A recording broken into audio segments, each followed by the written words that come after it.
because there's times, like a few days ago, I went in late thinking that it was early. And when I got in, the meeting was already going on. And I said, wow, man, like something happened. I don't know.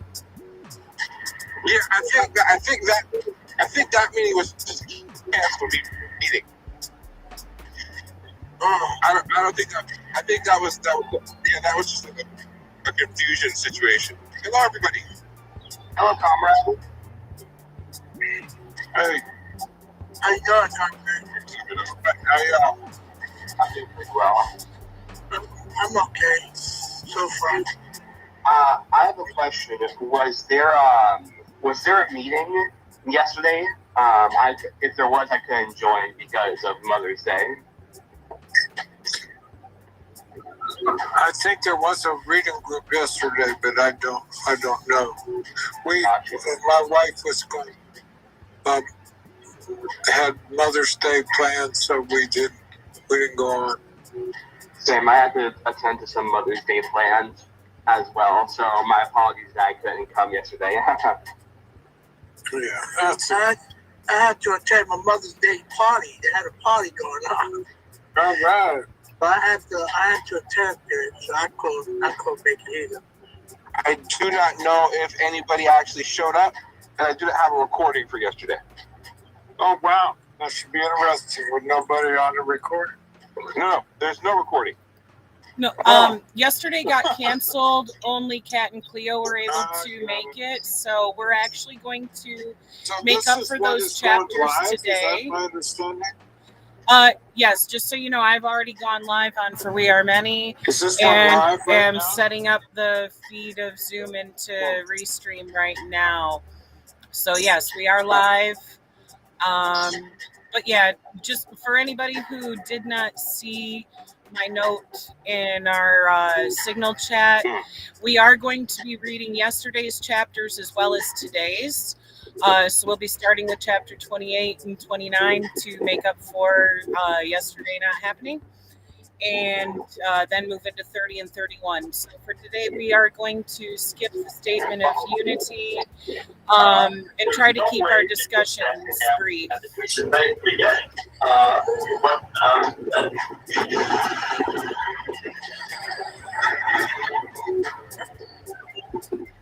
And I don't know if it's just on my end or yours. Can you guys see my video feed here in Zoom? Or is it just a blank screen? It's a blank screen. It's a blank screen. Huh. I wonder what's up with that. Because I turned my video on. My camera is on. That's strange. Try leaving and rejoining. If you want. Let's see. Oh, I see it was still trying to do the background blur and not getting it. Okay. So, if y'all don't mind me asking, how was y'all's Mother's Day? And how do you spend it? I was drunk. Good way to spend it, Comrade Che. I was drunk and dancing all over the place. Oh, hell yeah. That's really a good time. What do you drink? Rum. Rum? I've never drank alcohol before. When I do, I want my first one to actually be good. I don't want to drink beer for my first time. The reason why I got a little twisted was because you should never mix the drinks. When you're drinking something, stay on that drink. But when you mix it, then you get blasted. And I was drinking Heineken at first, and then from Heineken, I went to some whiskey, and I didn't like it, so I went to another rum, Dominican rum, and I enjoyed it. I loved it. I kept on drinking. Plus, there were some people over at the house. So, I was a stupid drunk, because I'm always conscious of what I do. So, but I was, every time I sit down for a few minutes, man, I sort of like close my eyes and want to go to sleep. I heard that. Guys, I will be right back. My fiddling with the settings isn't working here, so I'm going to take Sister Gabby's recommendation and exit and re-enter and see if that'll get it working. Be right back, folks. Sorry about that.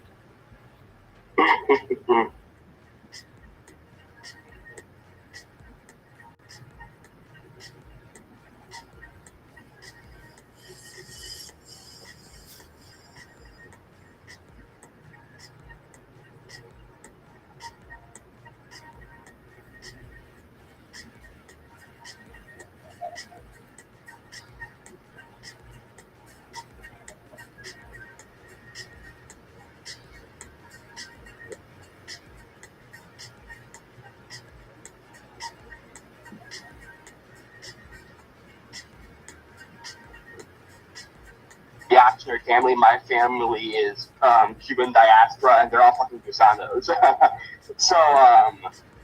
So like my main fucking goal right now is to get the fuck out of here by becoming financially stable.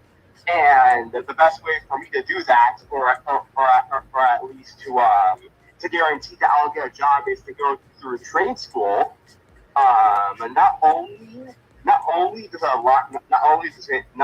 will it enable me to become financially, stable, but it will also enable me to join a union and to better understand the materials and conditions within the current workforce and apply and apply theory into practice by joining a union. So not only will it help me become financially stable, but it will also help me further along as a communist. So yeah. Okay, that's kind of cool, unusual. Yeah. Yeah. I think I told you I tried to talk my kids into building and trades, because you could. Oh yeah. You get down in Chicago, and you got a job. You might have a pretty good job for life, knocking down serious money. For me, I unfortunately live in Florida, but plumbing is always gonna be, plumbing is always gonna be needed in Florida. So, especially when that sea level starts rising, you really have your work cut out for you. Yep. So I'll definitely be able to become financially stable. The funny thing is that when I told my parents that I was planning on becoming a plumber, they went fucking ballistic. They're like, "Oh, do you want to be a doctor?" Like, no, fuck being a doctor. I don't want to be a doctor. You know how traumatizing that would be? Like, you know how traumatizing it is to go to a family and you have to be the one to tell them that their loved one passed? You know how traumatizing it is to have to test? You know how traumatizing it is for you to be the one that pulls the plug? I would be traumatized for the rest of my fucking life if I worked in a medical field. I care too much about my mental and emotional well-being fucking to ever set foot in a medical field. And, my parents have that that fucking reactionary bourgeois fucking thought. They have that train of thought where they fucking think that that trade jobs that people who work in trade jobs are quote unquote not intelligent or whatever, which is ironic because my father's a truck driver. So I don't really get how he can fucking believe that when he literally works at a trade job, but whatever. Yeah. Guys, can you hear me okay? Yeah, we can hear you. Okay. I still haven't been able to fix whatever the fuck that was with the video feed, but we are already 12 minutes behind getting started. So I think it's time we get this show on the road here. We're going to start with chapter 28. That is on page 297 of the PDF. Do any of you know what page that is in the physical book to be able to share? It's page 240. Thank you, comrade. Also, if anyone is able to screen share the PDF, feel free to do so. I've got it pulled up on my phone, not my laptop, so I can't feed it directly into the screen here, but if one of you can, that would be beautiful. I've got the window open here to approve that if one of you try to screen share. Hey, I'm just a plumber. I ain't a doctor. I hear you. No. I wish. I wouldn't have to pull my own plug if I was a plumber. All right. Well, I'll go first on reading this. Like I said, we're going to skip the Statement of Unity today just because of the time constraints of cramming in 4 chapters. So I'll go ahead and go first, and let me know if any of you want to take a turn reading as well, okay? All right. Beautiful. Okay. All right. Chapter 28, The Godfather on Lake Merritt. Twinkling, twinkling grains, they do all sorts of things while your inner mind is pleased, your consciousness, or your conscience only teased. That is a quote from Curtis Mayfield in No Thing on Me, the Cocaine Song, 1972. Aaron, you and Charles Bronson are going to Seattle with the chairman. He has a speaking engagement there. Be ready to go in the morning. Right on, I responded and hung up the phone. I was elated that John Seal had given me this assignment. I could get out of Central and go home, even if only for a few days. The next day, with a 45 on my side, I was standing on the stage in Seattle, flanked by Charles Bronson, looking out at the audience, watching for troublemakers or would-be assassins. As Chairman Bobby spoke, it felt strange to be standing there. I'd been away for what seemed like too long from the mild atmosphere of the Pacific Northwest. When I had left for Oakland, I was the defense captain of the Seattle chapter. Now I was a bodyguard for the chairman and would soon be back in Oakland as the OD of Central Headquarters. Later that evening at University Hotel, Chairman Bobby, Charles Bronson, and I were joined by Elmer, Michael, and one of Elmer's most important recruits, Comrade Ron Johnson, a former member of the Nation of Islam in Los Angeles.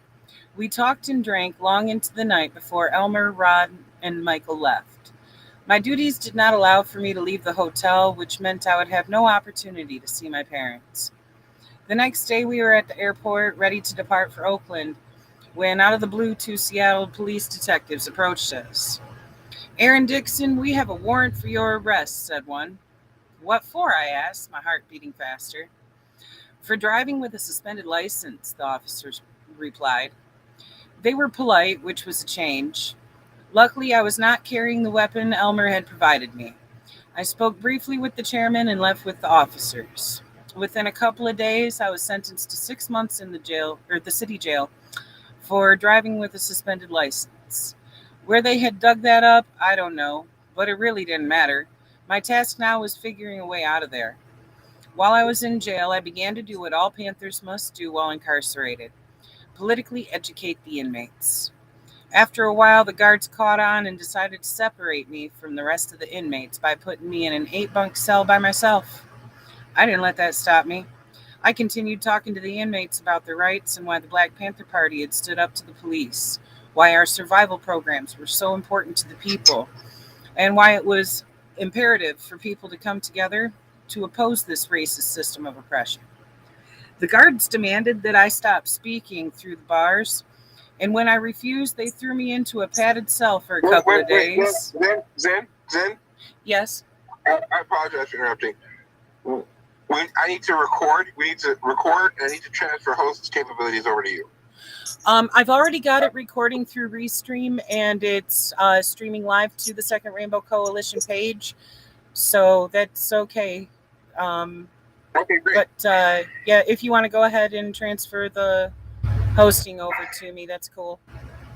Okay, great. Sorry for the interruption. Please continue. Oh, all good. No worries, comrade. Let's see. Where was I? He was talking about the padded room. The padded cell was about the size of a small closet. You could not lie down or stretch out. I had to sleep with my feet propped up on the opposite wall. After several trips to the padded cell, I decided to spend my time reading and writing and talking with my parents when I got the opportunity to speak on the phone. Poppy said he was going to talk to the judge to see if he could get me released. I didn't know if it would be possible, but I knew if it could be done, Poppy would do it. All I could do was bide my time. One day I decided to take all the mattresses off the other bunks and stack them on top of one another near the window where the sun shined in. I would lie on the mattress, stack in the sun, and read, contemplate, and write. Sure enough, after a little over 3 months, I was free. Poppy had convinced the black judge to release me. After spending a couple days with Mommy, Poppy, Elmer, and Michael, I flew back to Oakland to resume my duties. It felt good to be back in the fold. I had needed a rest, truth be told, but I would rather have been resting under more desirable circumstances. I made it back to Central just in time for a series of changes. Recognizing that we needed some form of recreation, the Central Committee made the decision to give the majority of party members Sundays off.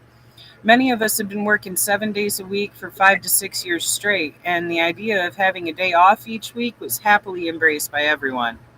On Sundays, we would meet at Arroyo Viejo Park to play basketball and football. All the pent-up anger and aggression came out during the football games, resulting in numerous injuries. So it wasn't long before football was dropped from the Sunday plans. I do remember some basketball games. A friendly rivalry developed between the group of Valentine, Steve McCutcheon, and me against Steve Long, Tim Thompson, and Bubba Young. We battled, rebounded, pushed, and shoved, often shooting for hours as each of us showed off our technical skills. Steve Long and Tim Thompson were very good ball players. It was competitive but fun and great for relieving the stress we carried around. Living at Central or some other overcrowded party facility was getting old. I got together with Melanie and Sherman, a brother from Los Angeles, and the three of us rented a 3-bedroom apartment. After a year of sleeping on desks and chairs or in shared beds, it was good to have our own apartment, even though we did not spend much time there except to sleep. We were the first group to get an apartment, and then other comrades began to follow our lead. On Sunday evenings, we would gather at the big house on 29th, where we prepared meals and played cards and other games while listening to the sounds of the spinners and the OJs. Comrades also sometimes went to the movies or out to dinner. One Sunday evening, I took little Aaron Patrice to see the film Papillon with Steve McQueen and Dustin Hoffman.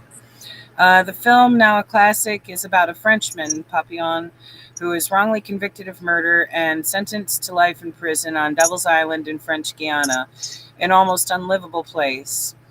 He leads an unceasing struggle to be free, and as a graying old man, he risks death to finally gain his freedom. Little Aaron was only 4 years old, yet he seemed to understand Papillon's unending desire to be a free man. I would watch this film many, many times. I was captivated and related to his struggle to free himself from the cruel life of a prisoner in one of the most inhumane prison camps in existence. With the election behind us, Chairman Bobby decided the comrades needed to focus on becoming a more disciplined force. Having spent 4 years in the Air Force, the chairman thought some of the methods used by the armed services would benefit the party as a whole. Everyone was summoned to the school auditorium for the orders. The chairman outlined the new expectations. At 3 a.m., the security person on duty at Central Headquarters would receive a call from June Hilliard or John Seal, informing them of the location of the morning exercise session. Security would in turn call all the Panther houses with the designated location where all party members were to report at 6 a.m. for calisthenics, followed by a 2 to 3 mile run. Then we were to return to our living quarters to clean up and shower. Beds had to be made military style.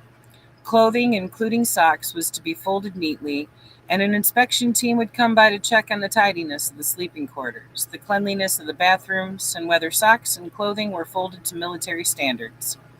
Drinking alcohol and getting high were forbidden while conducting party business, which had always been a party rule, but it was now to be strictly enforced. If you violated any of the new rules, you were summoned before a disciplinary board. That was a difficult new direction for many comrades, especially in light of what many of us had endured during the party's early years. We worked hard as it was. The calisthenics and the running were needed exercise, but the rest we could have done without. It really created more of a burden than anything else.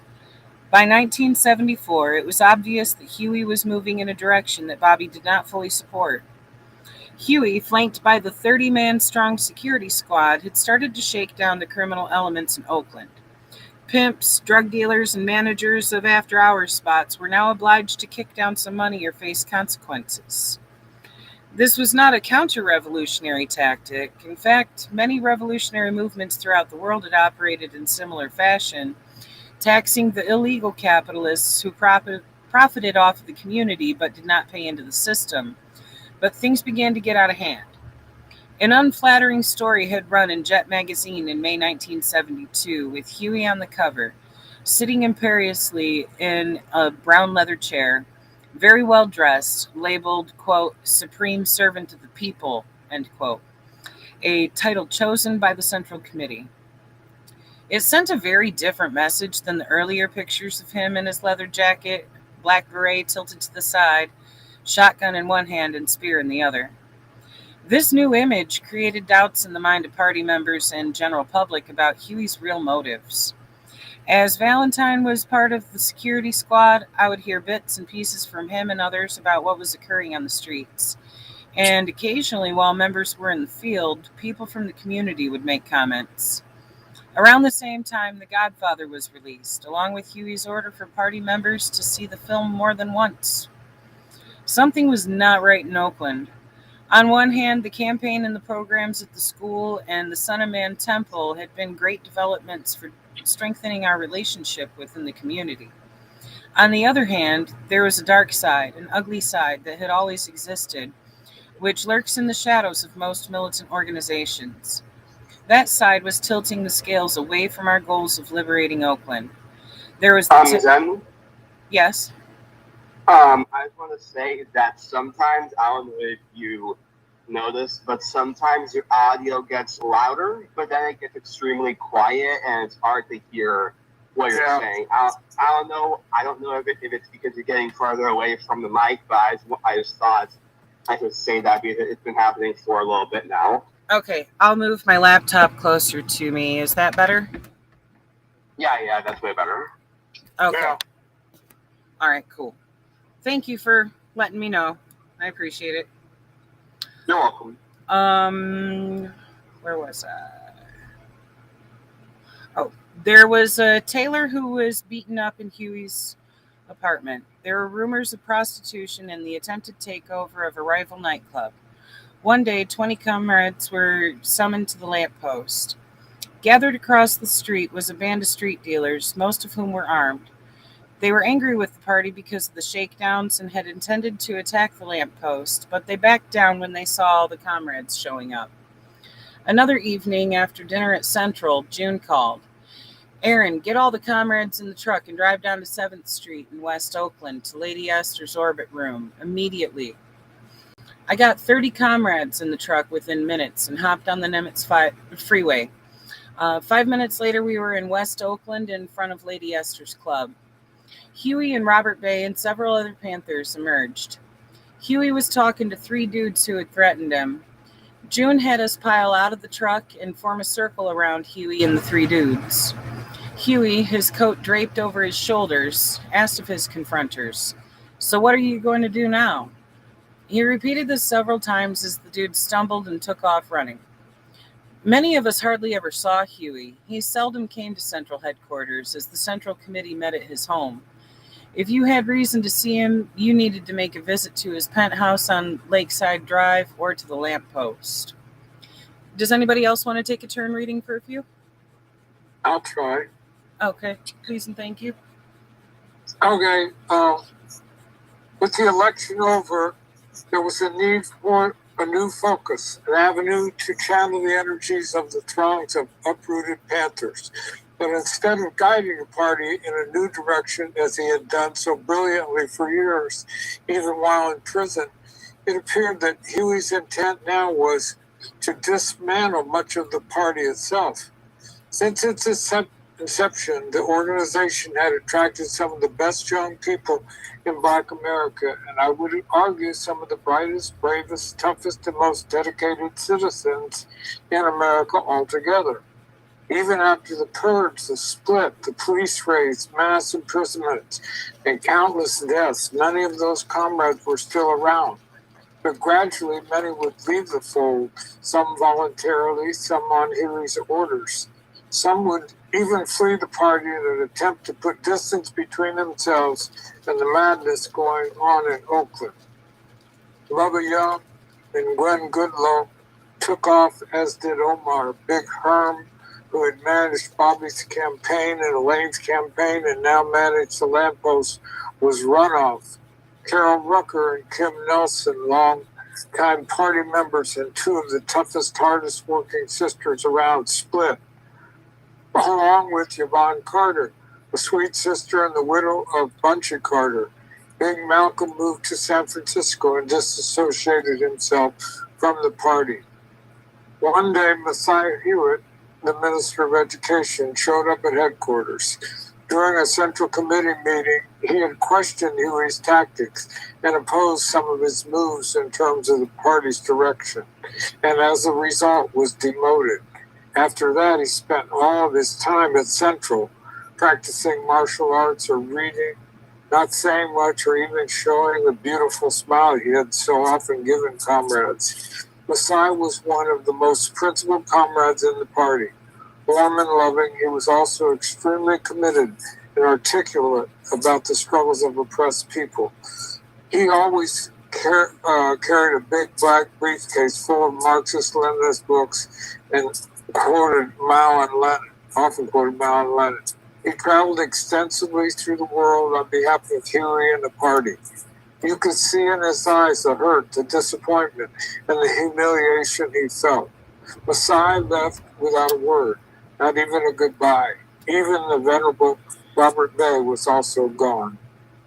Then came word that David and June Hilliard had been expelled. The rumor was that the Hilliards had plotted against Huey, but in the final hour, June, unable to carry out the plot, broke down in tears and confessed to Huey. Shortly after, Mojo, who seemed like he'd been around forever, was escorted out of the party, never to be seen or heard from again. Mojo had been in charge of the party's armament since Fred Bennett's disappearance. It had been rumored that Mojo was possibly a police informant because a large cache of weapons stored in the house on 29th had been confiscated by the Oakland police during a late-night raid. For me personally, things only got worse. I came in from the field one evening and was given the word that Tanya had left for Seattle, taking Aaron Patrice with her. I was devastated. Aaron Patrice was my closest friend and weekend companion. Tanya had been working at the lamppost, and because of her late hours, Aaron spent most of his time with me when he was not in school. His constant bright smile always brought joy and amazement into my life. When I contacted Tanya in Seattle, she threatened to disappear and never allow me to see Aaron again. I sank into deep despair, wondering if I would ever be reunited with my son.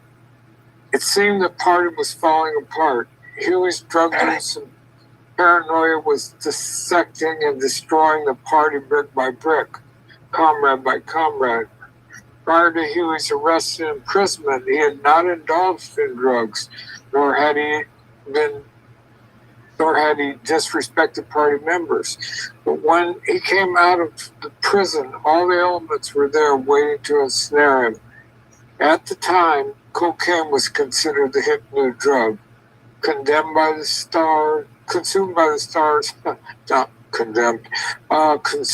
stars, hip politicians, artists, players, and hustlers. It was a drug that made its users feel bigger and more important than they were. For Huey, next to the U.S. government, cocaine became his greatest enemy. Now, without Chairman Bobby by his side, Huey slowly wandered down the path of no return. Oakland in the early 70s was awash in the drug.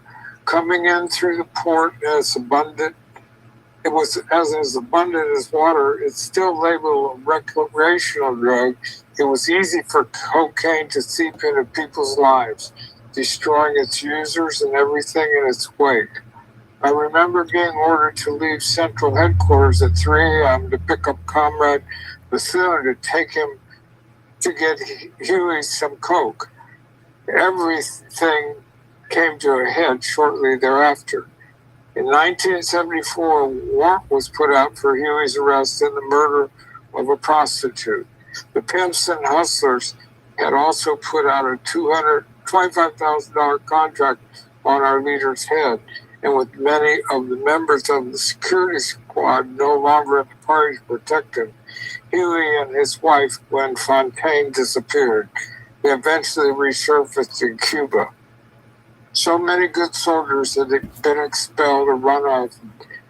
Dedicated sisters and brothers, people who had been in the trenches from the early days into the peaceful times.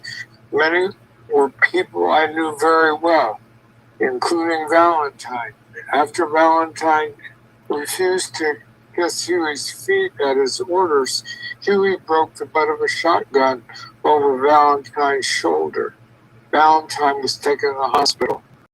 While waiting, he called Big Malcolm and asked him to bring him a weapon. But the party was taking no chance. After being released from the hospital, Valentine was put on a Greyhound bus to Seattle by John Seals and Flores Forbes from the Southern California chapter. The most shocking development was the departure of Chairman Bobby Seale, his second wife Leslie, and his brother John. Huey may have been the party's figurehead and chief theoretician, but Bobby Seale was the heart and soul of the Black Panther Party.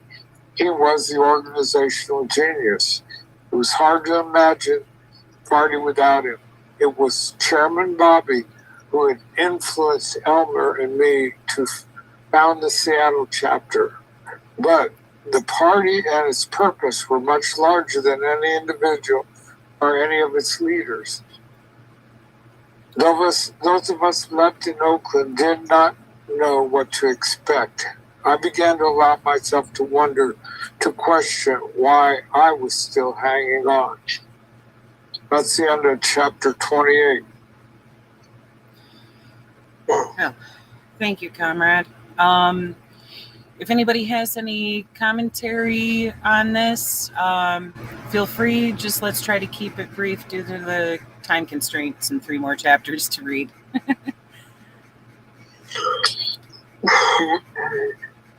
Yeah, I have a little insights about, because I lived there during that period. I lived in Oakland from 1970 to 1975. Both in Berkeley and Oakland, but mostly in Oakland, mostly in East Oakland. And I can tell you that the pressures that were in the street were huge. I mean, this was the time when they started promoting things like Superfly and the pimp culture. You know, they wanted young people to aspire to be pimps and hustlers rather than political people. And the whole business of cocaine that was provided a lot has now been proven by the government through the CIA connections, that flooding people with drugs was a major part of the counterinsurgency that was going on in Oakland. But I think that the telling thing about this is that we can learn a lot from this tragedy. You know, how things were decimated. I'll put forward, and I'm just to something to think of. I think that part of it was the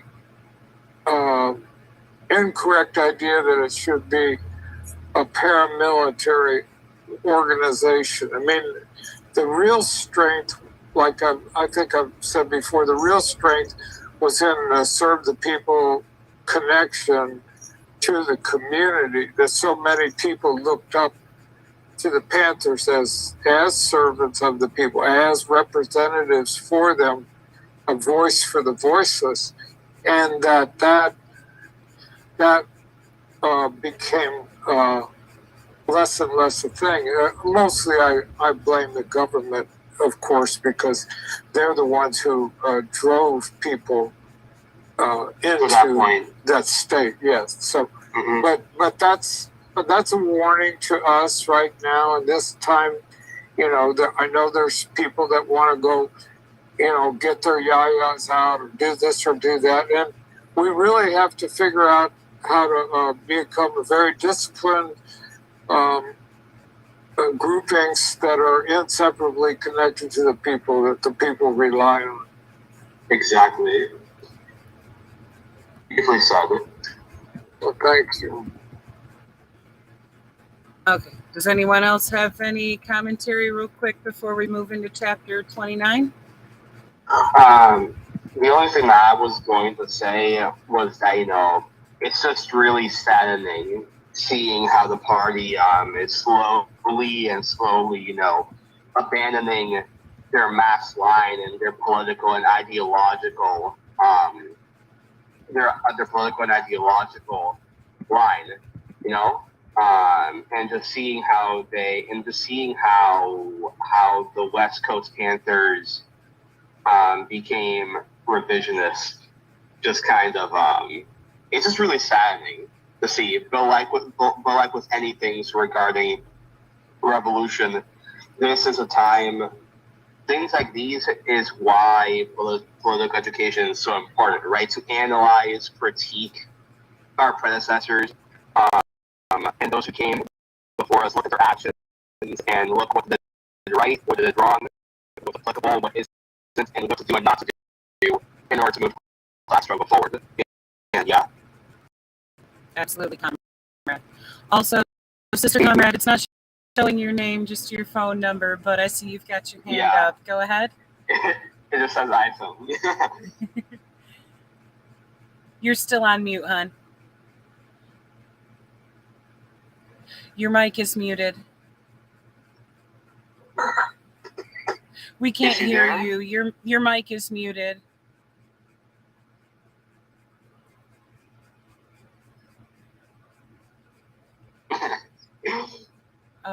Let me see if I can.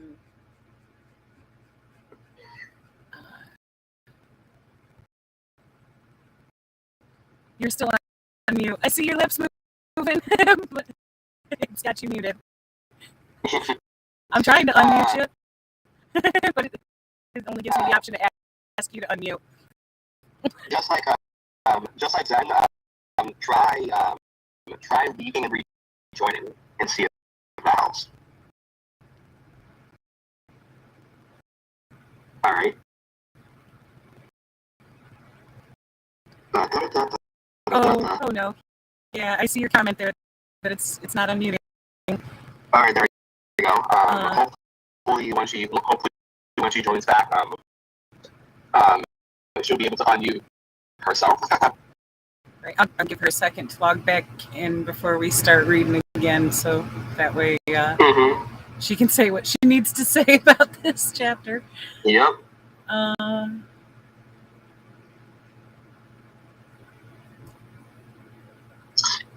But yeah, if you don't mind me asking, Comrade Trisha, what are your own views of this chapter? You know what I'm asking? Honestly, from personal experience, I can relate to the issues that they were dealing with because of cocaine. Been there, done that. When I was around your age, actually, and yeah, it will absolutely stop you dead in your tracks when it comes to your capacity to fully function and to actually be impactful. So I can see why that was so detrimental to the movement and everything that they were doing, and why that caused so much strife. Because, like Aaron was saying here, of basically giving you a fucking God complex that is, absolutely, not an adequate assessment of reality from one's personal perspective, and it feeds the ego, and so I can see why that was becoming an issue. Sister Brianna's back, and she is still unmuted. She's still muted. It still won't let you. All right, Sister Anna, if you want to put your commentary in the chat, then one of us can read it for you. And yes, Comrade Shay, I see you raising your hand. Yeah, I just want to say that, when I came home from prison, the first person I was looking for was my Minister of Defense, which was Jose G.I. Paris, and I was able to find him in Harlem. It was almost like 11:30 at night, and I was walking down Lexington Avenue in Harlem, and 109th went all the way to 112th, and I found him. I didn't find him directly. Some people directed me to him. And the funny thing is, when I walked into his house, when I walked into his apartment, he had a prostitute in there, and he was snoring coke. And it blew my mind, man. I mean, I said, what's up, man? What's happening here?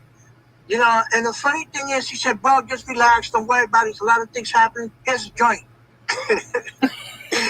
So I smoked it, man. After so many 15 years, I smoked it. And that in itself led me to start snoring a little bit of coke. And it just took me right off, man.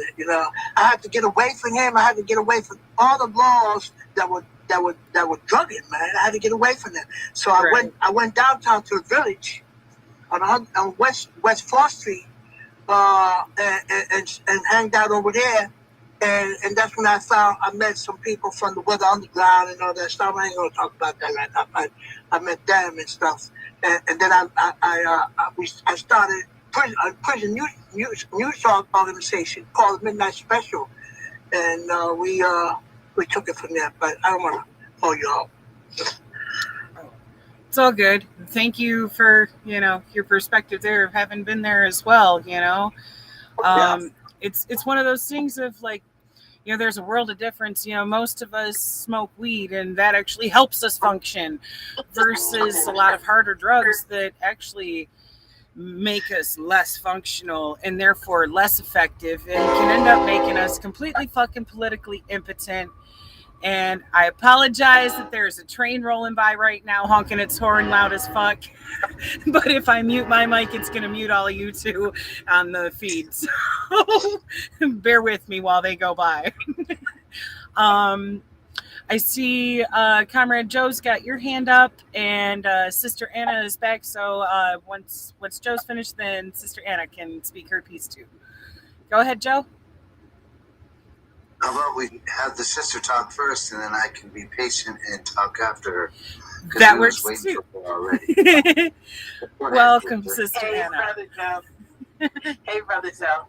Yeah, I remember being raised in Spanish Harlem, how much cocaine and heroin had ravaged my community. And it was one of the most strategic attacks that the government have done to really, dismantle any kind of movement.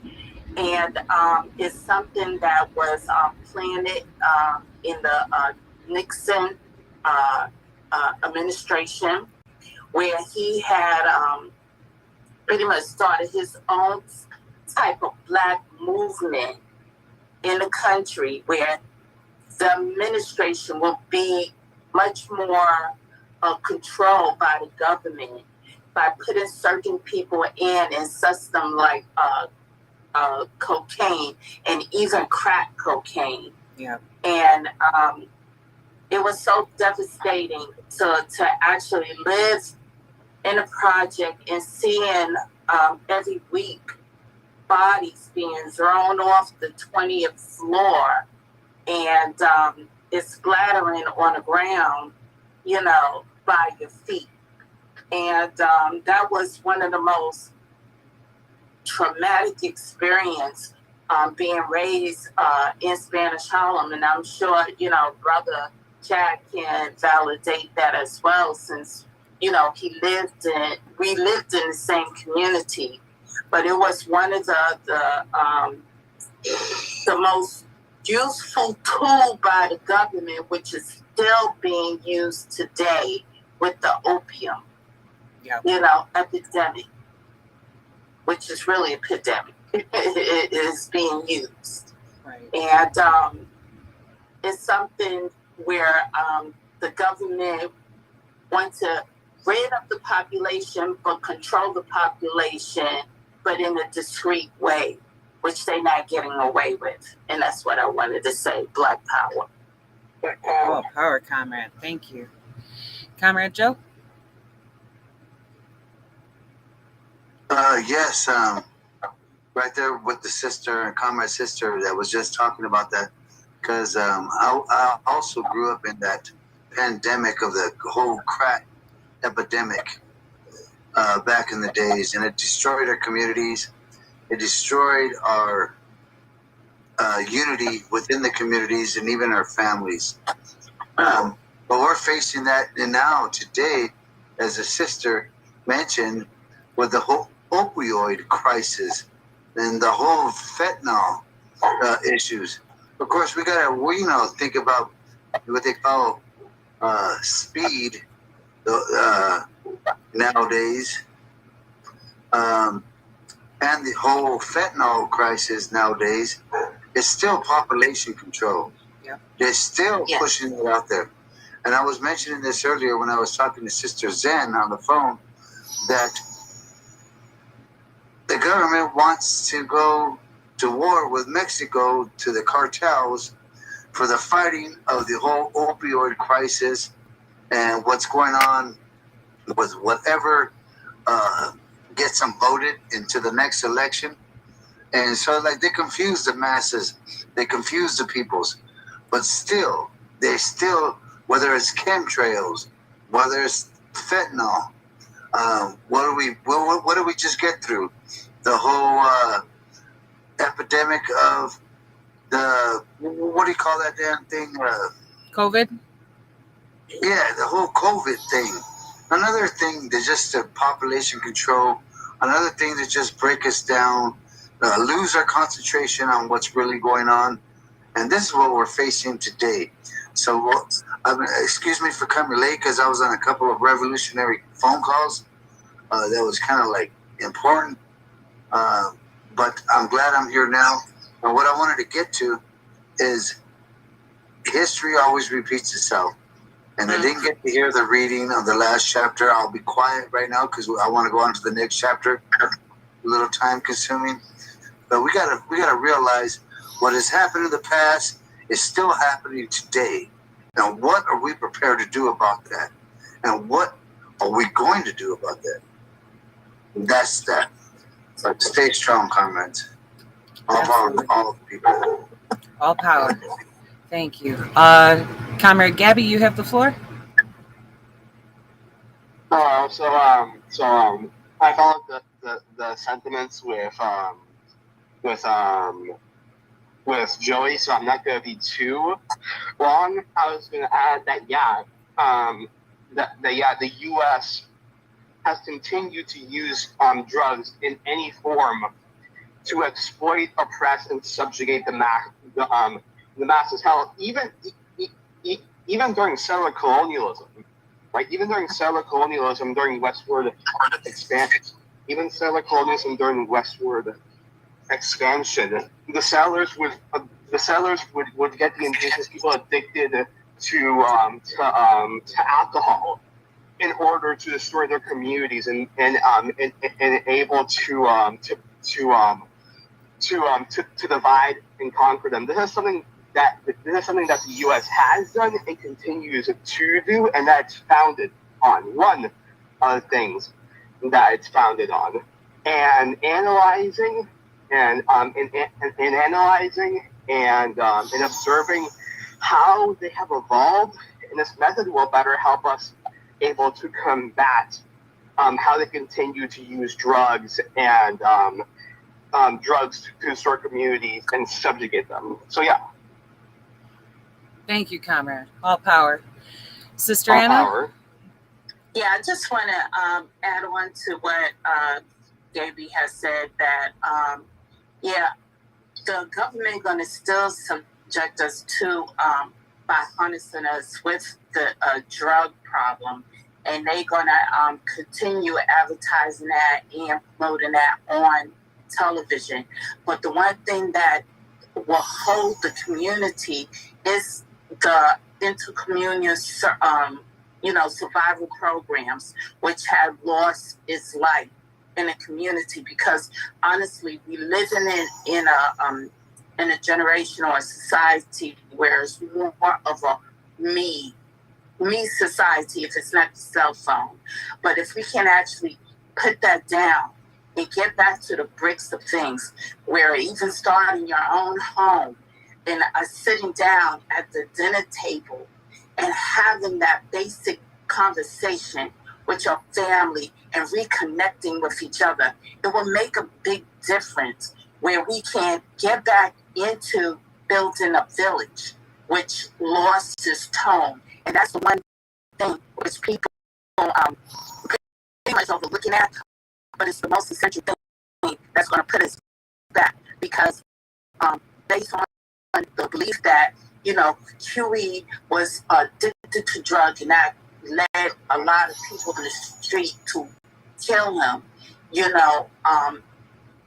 was a plan by the government, and it was something that was a disruptive factor, which chased Bobby Sealway, where, he's just doing his own thing. But it's about us coming together as a village, and now is the most important, because if you see what's going on with the economy, it definitely, we're going to default on our bill, and we're going to enter into a new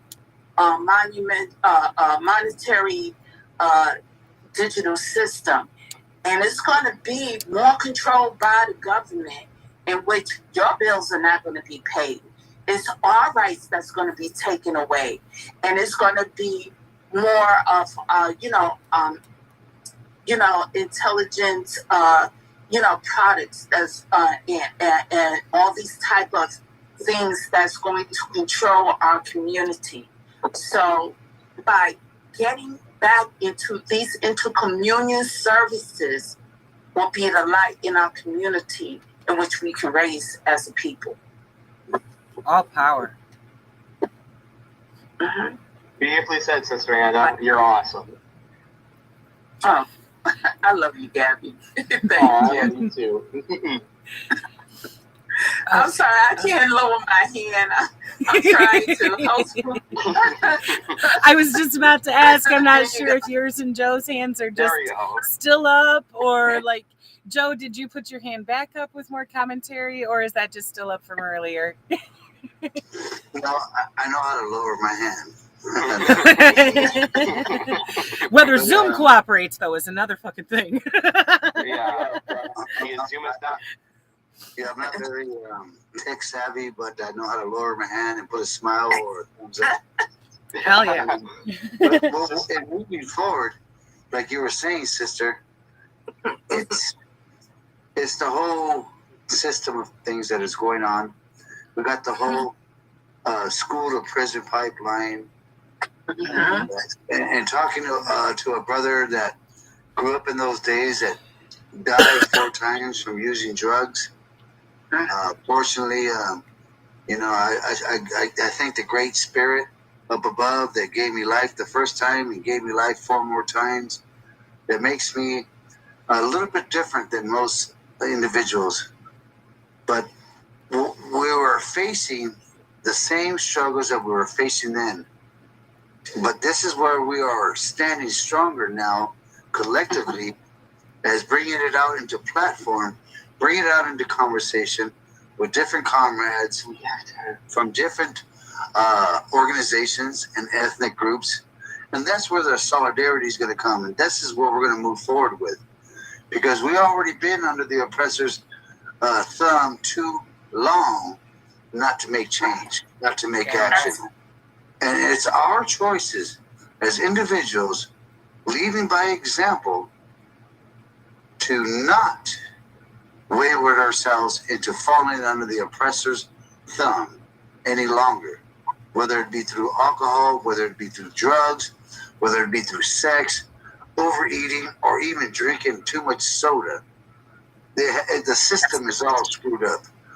We definitely have to pay attention.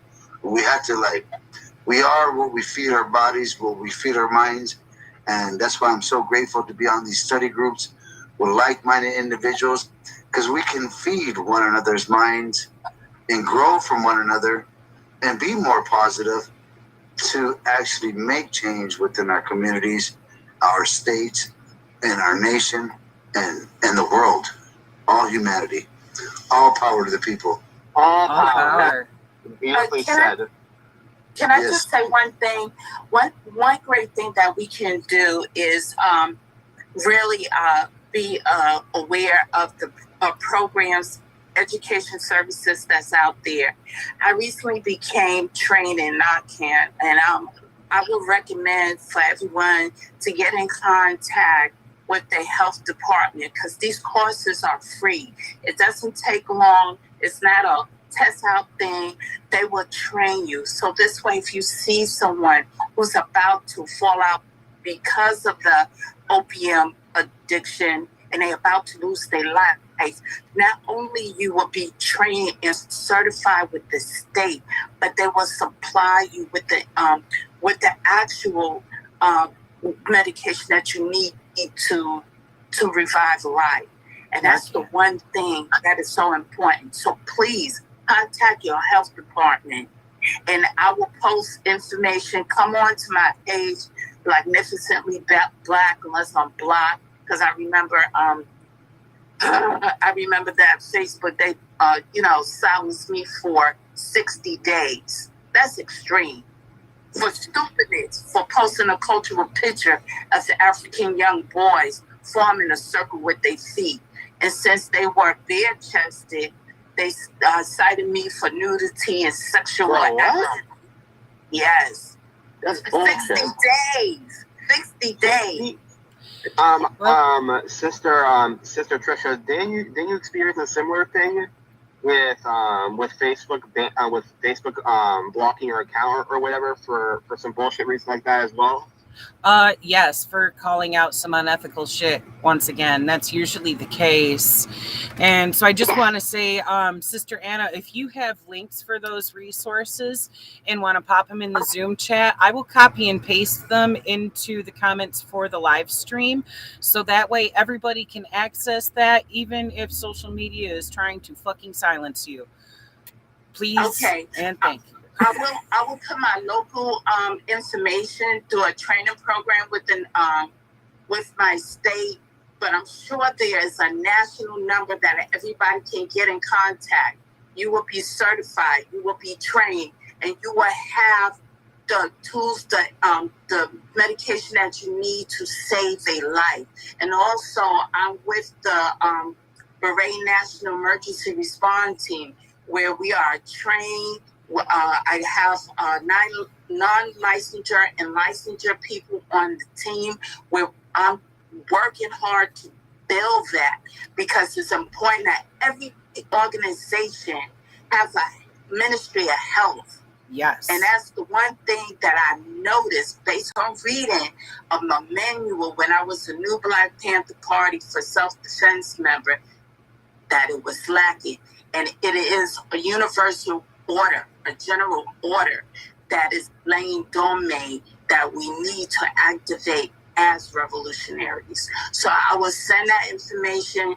If I'm quiet, find me on Instagram. I forgot what my handle is, but find me. I'm also BNERTMOH on Facebook. Find me, unless they block everything, but I'll come back on, trust me. All power. I love your enthusiasm, and yes, that is very important to get Narcan programs established. That's something that Comrade Joe and I were talking about on the phone earlier too, is that harm reduction. It is so important to have that capacity to be able to save people's lives when needed. It's absolutely necessary. It is. And before we move on to the next chapter, Andy, you had your hand up for a moment too, so I'd like to give you the floor before we move on to the next chapter. Okay, thank you. I just wanted to say, I mean, these problems go back a long ways, as we have noted. I mean, people should remember that it was the British imperialists who brought opium addiction to the Chinese people. Yep. And that somebody as prestigious in the Chinese Communist Party as Chou En-lai, he was a opium addict, and he had to kick to be a revolutionary. And as the story goes, he rowed himself out into the China Sea, way far out, and kicked opium cold turkey. He wanted to be a revolutionary, and everybody's using marijuana now in Chicago. It helps your pain and all these kinds of things, but we have to be clear that you can't think straight when you're loaded. You can't have a political meeting in a room full of marijuana smoke. I'm sorry, I've tried. It doesn't work. It's bullshit. And you can't make plans. You can't be disciplined. You can't make decisions. So we have to put that shit aside. Maybe save for recreational times, but there has to be, as we go forward, I don't know how it's all going to shake out, but we're going to be bigger and coming together, and we're going to be perceived as a threat, and they will throw everything at it. Yep. Yeah, and honestly, even as a daily smoker to help control my back pain, I do agree with you there. That's why, like, if I have to go to a meeting and absolutely need to smoke some marijuana to control my pain to function, I keep it at the bare minimum necessary to control that pain, and not enough to actually get stoned, because I'd like to be, fully engaged in the conversation and retain memory as best I can for the things that we were discussing. So I agree with you. That's very important, that we are completely present in every manner when it comes to the meetings that we have.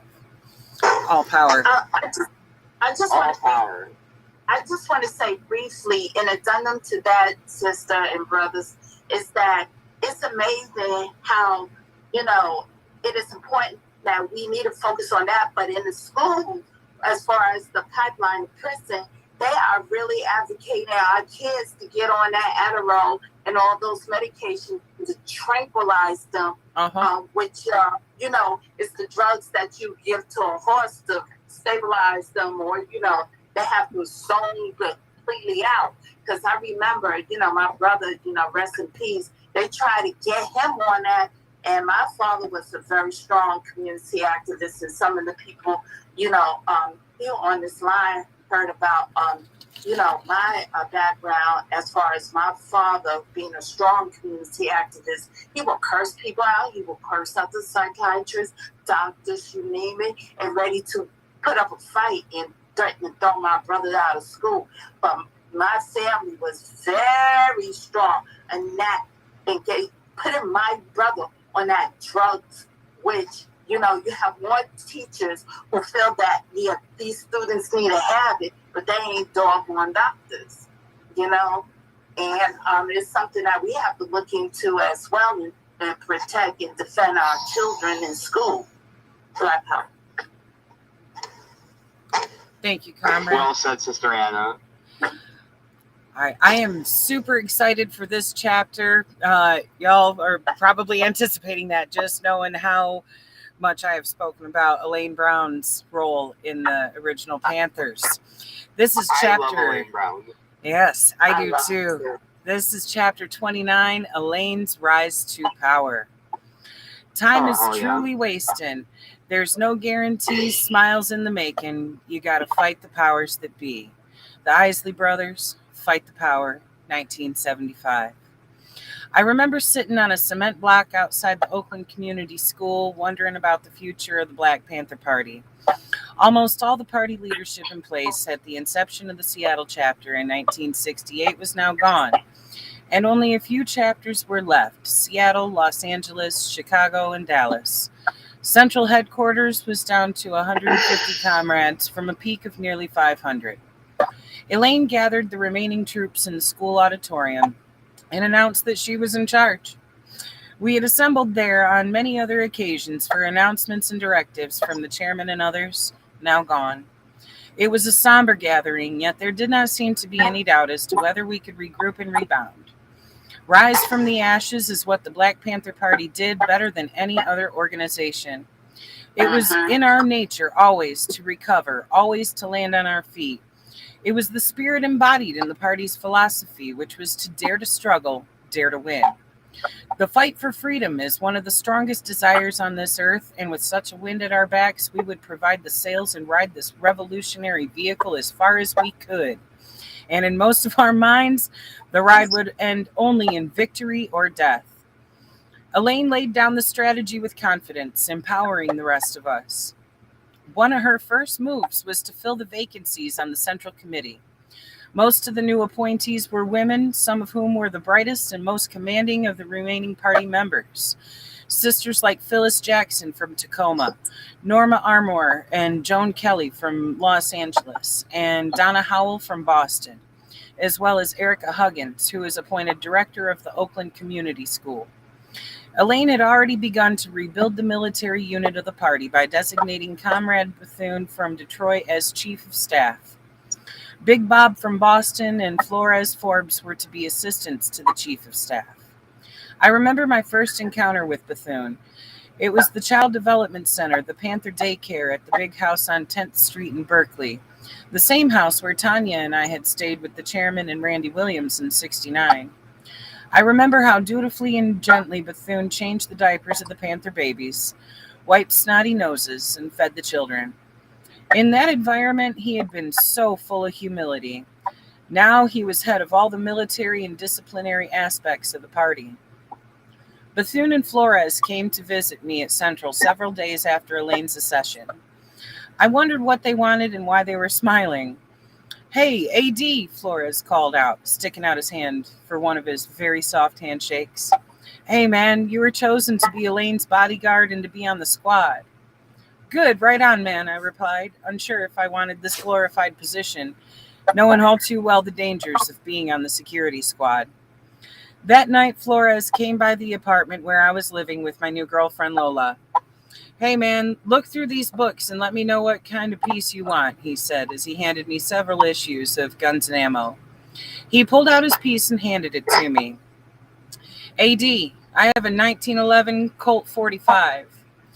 The 45 automatic handgun was the preferred choice of most of the comrades. A few favored the Browning 9mm automatic. I finally settled on a Colt Combat Commander, which was shorter and more compact than the standard 45 automatic.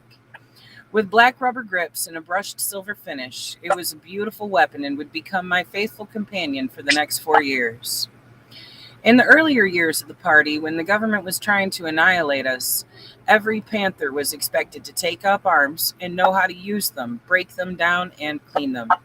There was no distinction between the day-to-day work and picking up a gun. As we shifted our focus to developing the survival programs and organizing in the churches, black businesses, and political campaigns, the party began to shed the image of the urban guerrilla.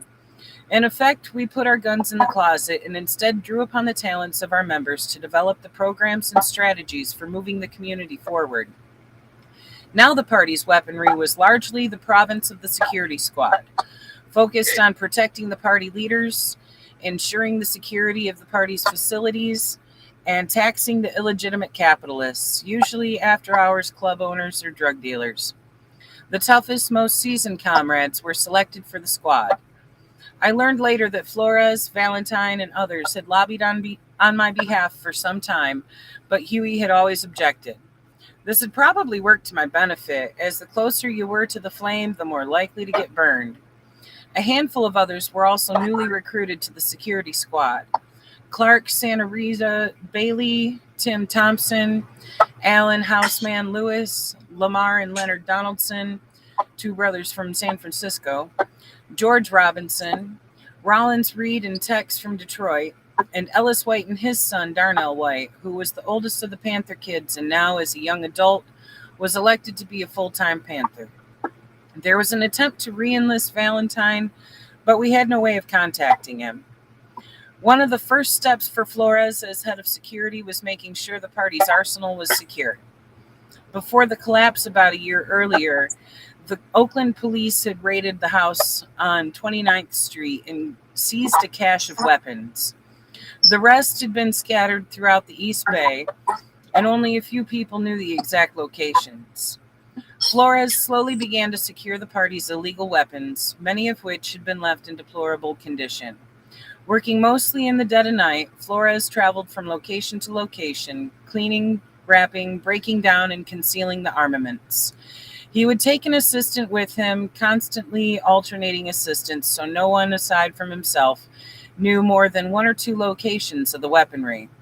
Over time, everything was successfully secured.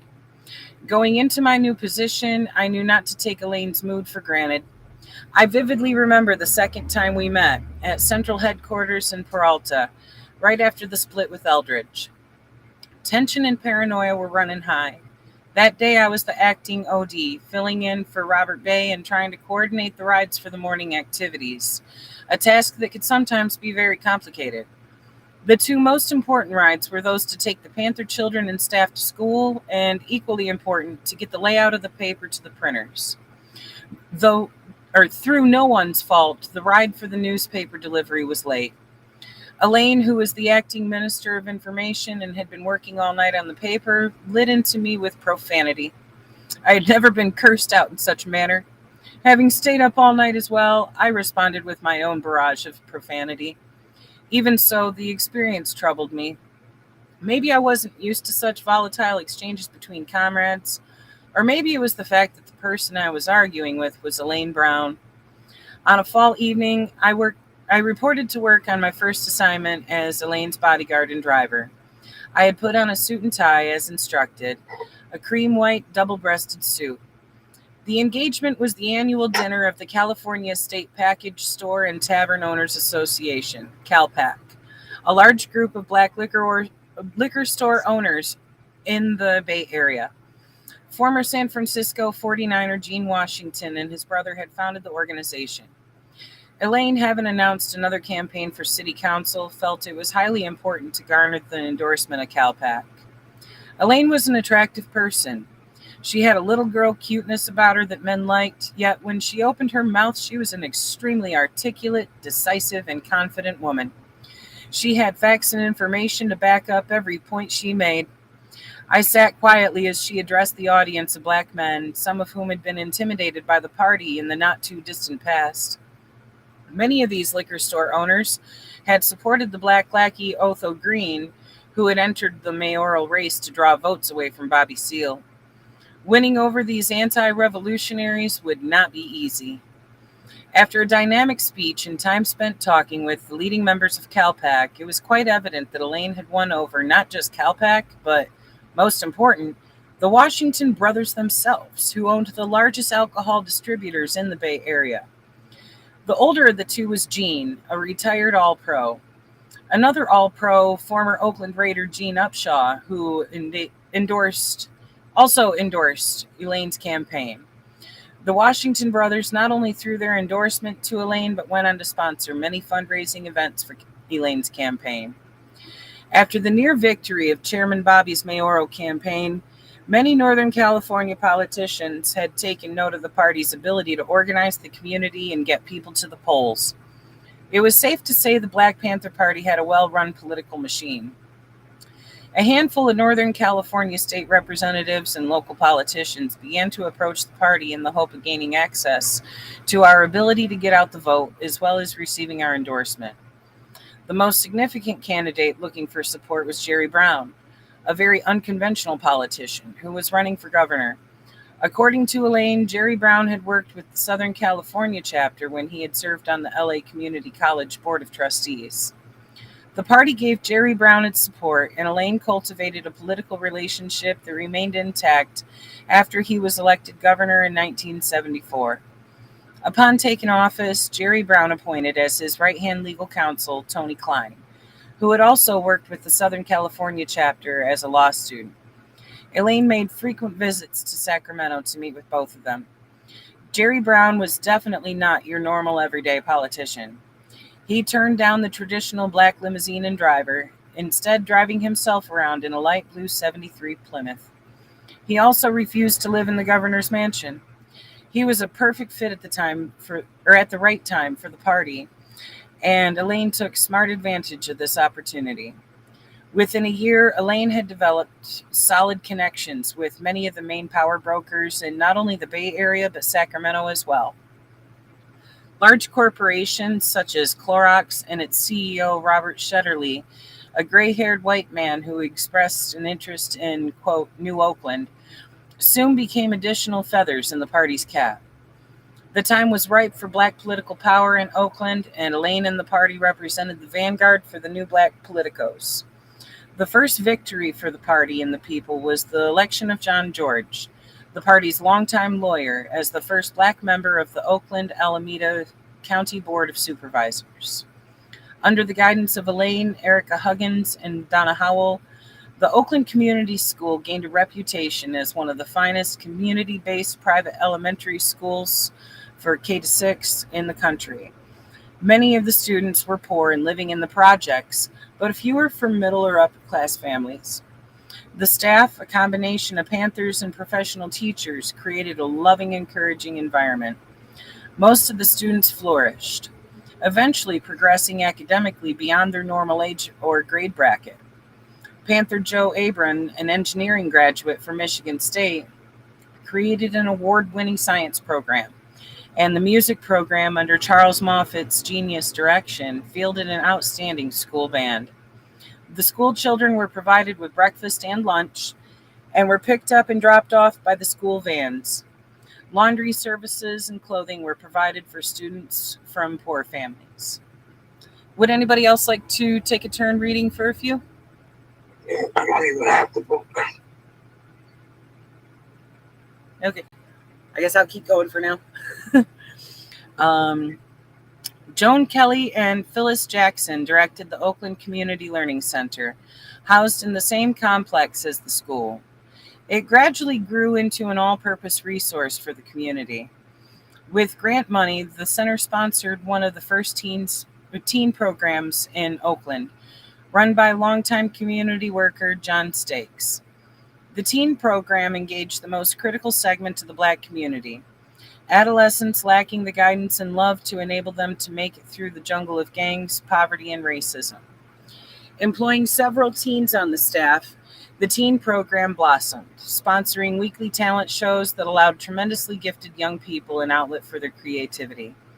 The teen program also sponsored its own basketball team, coached by Panther Lonnie D., whose controlled coaching style bore a resemblance to that of Al Attles, the famed first black coach of the San Francisco Warriors. Just like Attles, Lonnie D. would walk around with rolled-up newspaper in his hands. 2 nights a week, the community center presented movie night, showing mostly black flicks, charging 50 cents per person, and selling popcorn and hot dogs in the cafeteria. Comrade Steve McCutcheon from Baltimore, also known as Little Masai, ran the martial arts program 3 days a week. More than 100 young students from the 69th Street Village Housing Project and the surrounding community would line up in the cafeteria in their white uniforms performing their katas.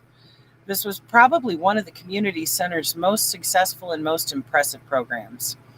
Not because it was teaching little black kids how to kick and punch, but because it took these kids who were at high risk for gang and drug-related activities and gave them discipline and purpose, as well as a strong sense of belonging. Many notable and upcoming musicians used the auditorium for rehearsals. Lenny Williams, Frankie Beverly, Pete Escovedo, Sonny Rhodes, and John Lee Hooker.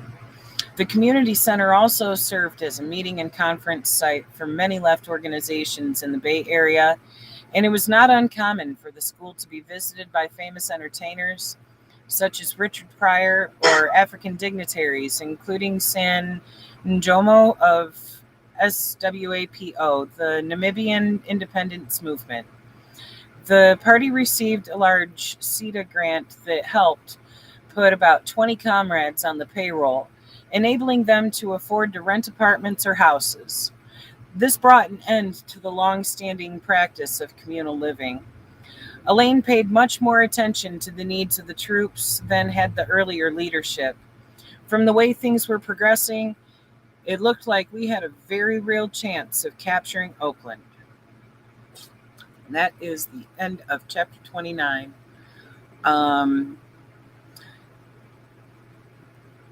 Let's see, what time is it? It is already 20 after. That was a nice and short chapter. Yeah, and I'm glad for that because we are running short on time here to be able to still squeeze in 2 more chapters. So if it's okay with y'all, I'd like to move right on into the next chapter. Does anybody else have a copy of the book on hand and can take a turn reading for a moment? Maybe Comrade Andy? Are you there?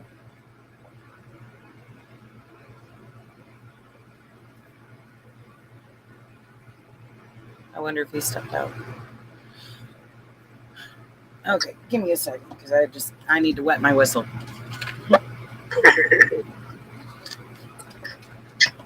I'm like overheated over here in 100-degree weather. All right, chapter 30, the other side of the coin. There was a time when peace was on the earth and joy and happiness. Sorry, I was muted. I thought I was reading, but that's okay. Oh, okay. Well, hey, if you're down, please, by all means, take a turn. I'll take a turn. Thank you. The other side of the coin. There was a time when peace was on the earth, and joy and happiness did reign, and each man knew his worth. In my heart, how I yearn for that spirit's return. Pharaoh Sanders, the creator, has a master plan. It's a real important piece, by the way. You go on YouTube and listen. He just passed away this year. Enola Wilson, called Lola, was named by her retired military father after the Enola Gay, the plane that dropped a nuclear bomb on Hiroshima. In spring 1969, Lola had left home at the age of 14 and joined the Black Panther Party in Denver, Colorado. She survived the police raid on the Denver office before being sent to work in the New York chapter, where she worked under the tutelage of Sam Napier. On the chilly morning of April 15, 1971, she left the Corona Queens Panther office, heading into the field to sell papers. She left her son, little Damon, in the care of Sam Napier. When she returned, she found the office on fire, Sam Napier dead, and her son abandoned outside in the snow. When I met Lola in 1973, she was working in the party's finance department in Oakland. She was pregnant by a comrade from Boston, Pete Alameda, who had left Oakland not long after the departures of Chairman Bobby and Tanya and Aaron Patrice. I befriended Lola. I bought her all the things she needed for her newborn, and every evening I picked up Damon and Lola's youngest sister, Valerie, from school and brought them home. Soon after, Lola had little Natalie. We fell in love. She was sweet, kind, and highly intelligent. Our relationship blossomed so much and so quickly that we became the envy of other comrades. In the party, few relations lasted very long. Having grown up in a 2-parent family, part of me yearned for a more traditional family arrangement. I think many comrades at the time wanted a more family-oriented situation, particularly if there were kids involved. Yet we understood that, as such, it would need to fit in within the revolutionary framework of our lives and work. Lola and I and the kids functioned as family unit within the larger Panther family. These were some of the first times since joining the party that I actually sat down to watch TV. We went on picnics and sailed on Lake Merritt.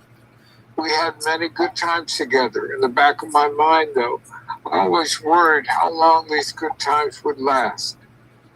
But not with Lola and the kids. I was doing party work, and most of that time was spent with Elaine. Working for Elaine was the most difficult job assignment I ever had or would ever have. She was extremely demanding perfectionist, and at times very difficult to work with. My day would start at 8 a.m. with picking up Janice Banks, Elaine's administrative assistant, who was from the DC chapter, then stopping at the newsstand on 14th and Broadway to pick up copies of the New York Times, the San Francisco Chronicle, and the Oakland Tribune. Next, we would stop at the home of Norma Armour, the party's finance officer, to pick up Elaine's $25 per diem. Then we would head to Elaine's penthouse on Caldecott Lane in the Oakland Hills, where she had her office. When we got there, Janice would go through the newspapers and cut out any articles that might be relevant to the party for Elaine to read. My attire was always suit and tie. My hair and grooming had to be neat and perfect. Elaine met with many corporate heads to solicit money for the school and the campaign. And there were numerous trips to Sacramento to meet with Governor Jerry Brown, his legal affairs secretary, Tony Klein, and Speaker of the House, Leo McCarthy, as well as the future Speaker, Willie Brown, known as the best-dressed politician in Sacramento. There was the campaign trail and meetings at private homes and pool halls. Most weekends I did not get in until 2 a.m. Saturday nights and Sundays, I got to spend time with Lola and the kids. While Elaine was making her mark on the political and social landscape of Northern California, another face of the party was at work in the underbelly. The military wing, or the cadre, as it was now called, was also establishing a new identity for itself. Under the leadership of Bethune, Boris Forbes, and Big Bob, the cadre attempted to maintain the party's influence over the wild streets of the East Bay. That meant the continued taxing of illegitimate capitalists. I recall one early morning excursion to ambush an individual who was resisting the taxation. 3 of us waited in hiding under the home of the owner of a large after-hours club who had stopped paying his dues. We wanted to send him a message. I was the driver, so when he came out, the others opened up with handguns. He returned fire, then retreated to his house, and we took off. Another time, 2 lamppost regulars who fancied themselves hustlers came into the restaurant. Over the course of their stay, they became disrespectful and boisterous, acting very insolent towards the comrades working that shift. Then they made some insulting references to Huey, Elaine, and the party, and left. At the beginning of Elaine's reign, it had been established that we wouldn't take any shit from anyone. A couple of nights later, those 2 brothers learned the meaning of shotgun justice. Many late-night missions dealt with our enemies, and before long, respect was secured for Elaine and the party. Sometimes the cadre gathered on Sundays to discuss discipline and other matters. We also went to the gun range to sharpen our aim, where we often encountered police officers at target practice. They were always looking to see what kind of weapons we were using, and we were always looking to see what kind of weapons they were using. We studied issues of guns and ammo to learn about the latest weapons or the newest shooting stances, lifted weights, practiced expanding our peripheral vision with eye exercises. Whether for business or pleasure, we spent a lot of time with one another. I became very close to many of these brothers, especially Tex, Big Bob Flores, the Duke, Perkins, Houseman Lewis, Bruce Deacon Washington, and Tim Thompson. In 1976, Elaine called up the remaining members of the Southern California chapter to Oakland. Only about 15 comrades were left in the chapter at that point, and Elaine decided they could be of more use to us in the Bay Area.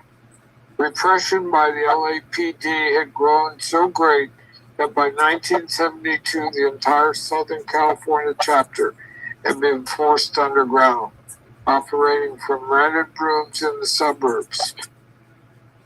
For the past few years, they had functioned almost totally incognito, dressing up in Superfly outfits, the men wearing processed hair and big hats. The Los Angeles cadre had a very colorful band of characters: Lemuel, Russell, Tony, Almore, but no one stood out like Simba, a fiery, expressive Vietnam vet who always made sure you knew he was from Texas and they carried a snub-nosed 44 Magnum. He used to say to me, "Hey, D, you don't eat beef? Comrade, beef makes me mean, makes me ready to kill." He was as macho as they came. These comrades were seasoned veterans and we could use the manpower. Besides, Elaine had an old score to settle with the Los Santos coordinator, longtime Panther Jimmy Johnson. He was known to be abusive to sisters, including Elaine during her days in Los Angeles. Upon his arrival in Oakland, Jimmy was ordered to Elaine's penthouse, where he was surrounded, beaten mercilessly, and expelled. Corporal punishment had never really been established as a party policy. It just seemed to grow out of circumstances and our paramilitary ideology. It was not widely used. As a matter of fact, most comrades were unaware of its existence. But under Elaine, anybody who committed a serious violation of policy or rule could expect a visit. And for those in the cadre, there was less leniency. I understood Elaine's vision for the party probably better than anyone else, but I also knew she could be ruthless, particularly toward disobedient men. I'd witnessed the male chauvinism in the early days, how Eldridge got away with beating Kathleen, how brothers in leadership position got away with things that the brothers in rank and file dare not think of doing. Since her rise, Elaine had changed all that, of course, and it was the man who bore the brunt of her anger. Some certainly deserved it, but some did not. Elaine and I had been on the campaign trail day and night, constantly going from meeting to meeting. One night, on our way to yet another cocktail fundraiser, Elaine began to curse me out for something I had said or done. I made the mistake of responding with my own profanity, an echo of that incident years before. The next evening, I was told to report to Big Bob's apartment right away. When I got there, the lights were low.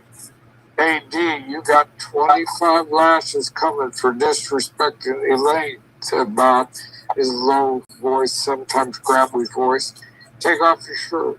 I had disrespected the current leader of the party. And to be truthful, if she were a man, I probably would not have responded the way I did. And that was something she detested. So now I had to accept my punishment. "Okay," I said to Big Bob, slowly and reluctantly taking off my shirt. I swallowed hard and looked at Big Bob, wondering what it would feel like to get 25 lashes with a bullwhip. I knew I could take a lot of pain, but could I endure this? The large penthouse had several thick wooden pillars in the living room. I grabbed the one in the middle of the floor and planted my feet, ready to receive my punishment.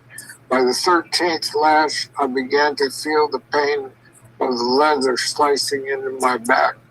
I let go, hoping Bob would have some sympathy, hoping I could stall for time between strikes.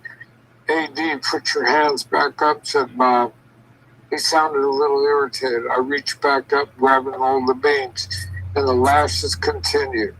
The low lighting and the old-fashioned wooden pillars seemed to distort my reality, alter time and space.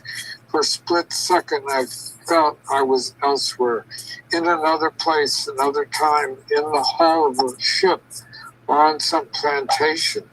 Then it was over. His job done, Big Bob gently began to swab my wounds with alcohol, telling me, AD, you can't sleep with any community sisters until your wounds have healed, okay? The party had strict code against telling the outside world about this and other issues. Right on, I said, glad it was over. You want some yak? Said Bob. Yeah, I'll have some. We sat and sipped cognac and smoked a joint as my wounds burned fiercely. I knew Bob was only doing his job. He was one of the most honest, kindest persons around. There were also times when I found myself in Bob's position, meting out discipline to comrades who had violated a rule. It was the way things were in the party, particularly in the cadre. In truth, this kind of physical discipline was something we could have done without. But no shit. But our willingness to use it and our acceptance of it was symptomatic of deeper issues having little to do with revolution. I was temporarily relieved of my driving and bodyguard duties for Elaine and was replaced by Bill Elder from Detroit. Still Bill, as we called him, a tall, handsome, bespectacled brother. Elaine went through half a dozen brothers in that role, finally settling on an alternating between Bill Elder and me. I look forward to the breaks from driving Elaine. It gave me more time to spend with Lola, as well as more time to read. I discovered the books of Carlos Castaneda and was drawn in particular to the teachings of Don Juan, a Yaqui way of knowledge, one of the few non-political books I had gotten into in a very long time.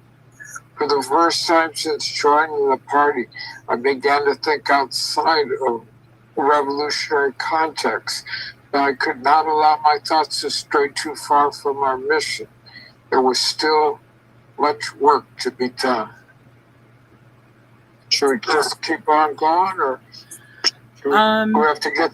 I got something to say. So we do the next chapter is called "The Death of Deacon." Give my freedom for as long as I be. Give me my freedom for as long as I be. All I ask of living is to have no change to me. All I ask of living is to have no change to me. All I ask of dying is to go naturally. Blood, sweat, and tears, and when I die, 1969. These are all my old jams, man. I love this. I can hear the music. The Oakland Community Learning Center had become a popular hangout for young people in East Oakland. From the martial arts program to the CETA and team programs to movie nights. The party always paid close attention to security at any given time. There were one or two armed members of security squad at the center. As in any ghetto in America, tempers could get hot and situations could get out of hand quickly, if not handled securely. There were few problems, a few incidents of gunplay, but we were always able to manage things. That is, until one fateful Friday night. The teen program had been such a success that we began to hold teen dances at the center. The city of Oakland had outlawed teen dances at school and city facilities due to outbreaks of violence. Through our work with the neighborhood youth, we felt we would be able to handle any problems that might arise. The first two dances came off without a hitch. We checked every teen coming in for weapons and alcohol and had armed security throughout the cafeteria to ensure the dances went without incident. The first two went so smoothly that for the third scheduled dance, Bethune gave the orders to drop the search. He also ordered security to disarm. That night, I was in charge of the security detachment. Tex, Deacon, Allen, and George Robinson were on duty with me. It was an odd feeling being on security and not being armed. But after all, there were kids. Everything was going fine until the Brown brothers came in. They were two lanky, cocky, derby-wearing brothers, well known among East Oakland youth. They belonged to a gang called the Derbies. As an alternative to a pat-down, some of the comrade sisters had been assigned to dance with certain males to find out if they were packing. One of the sisters, Arlene, discovered that the Brown brothers were carrying weapons. She approached me and whispered in my ear, "Aaron, those two brothers have guns." "Which ones?" I asked. "The Brown brothers, the ones with the derbies." "Okay," I said.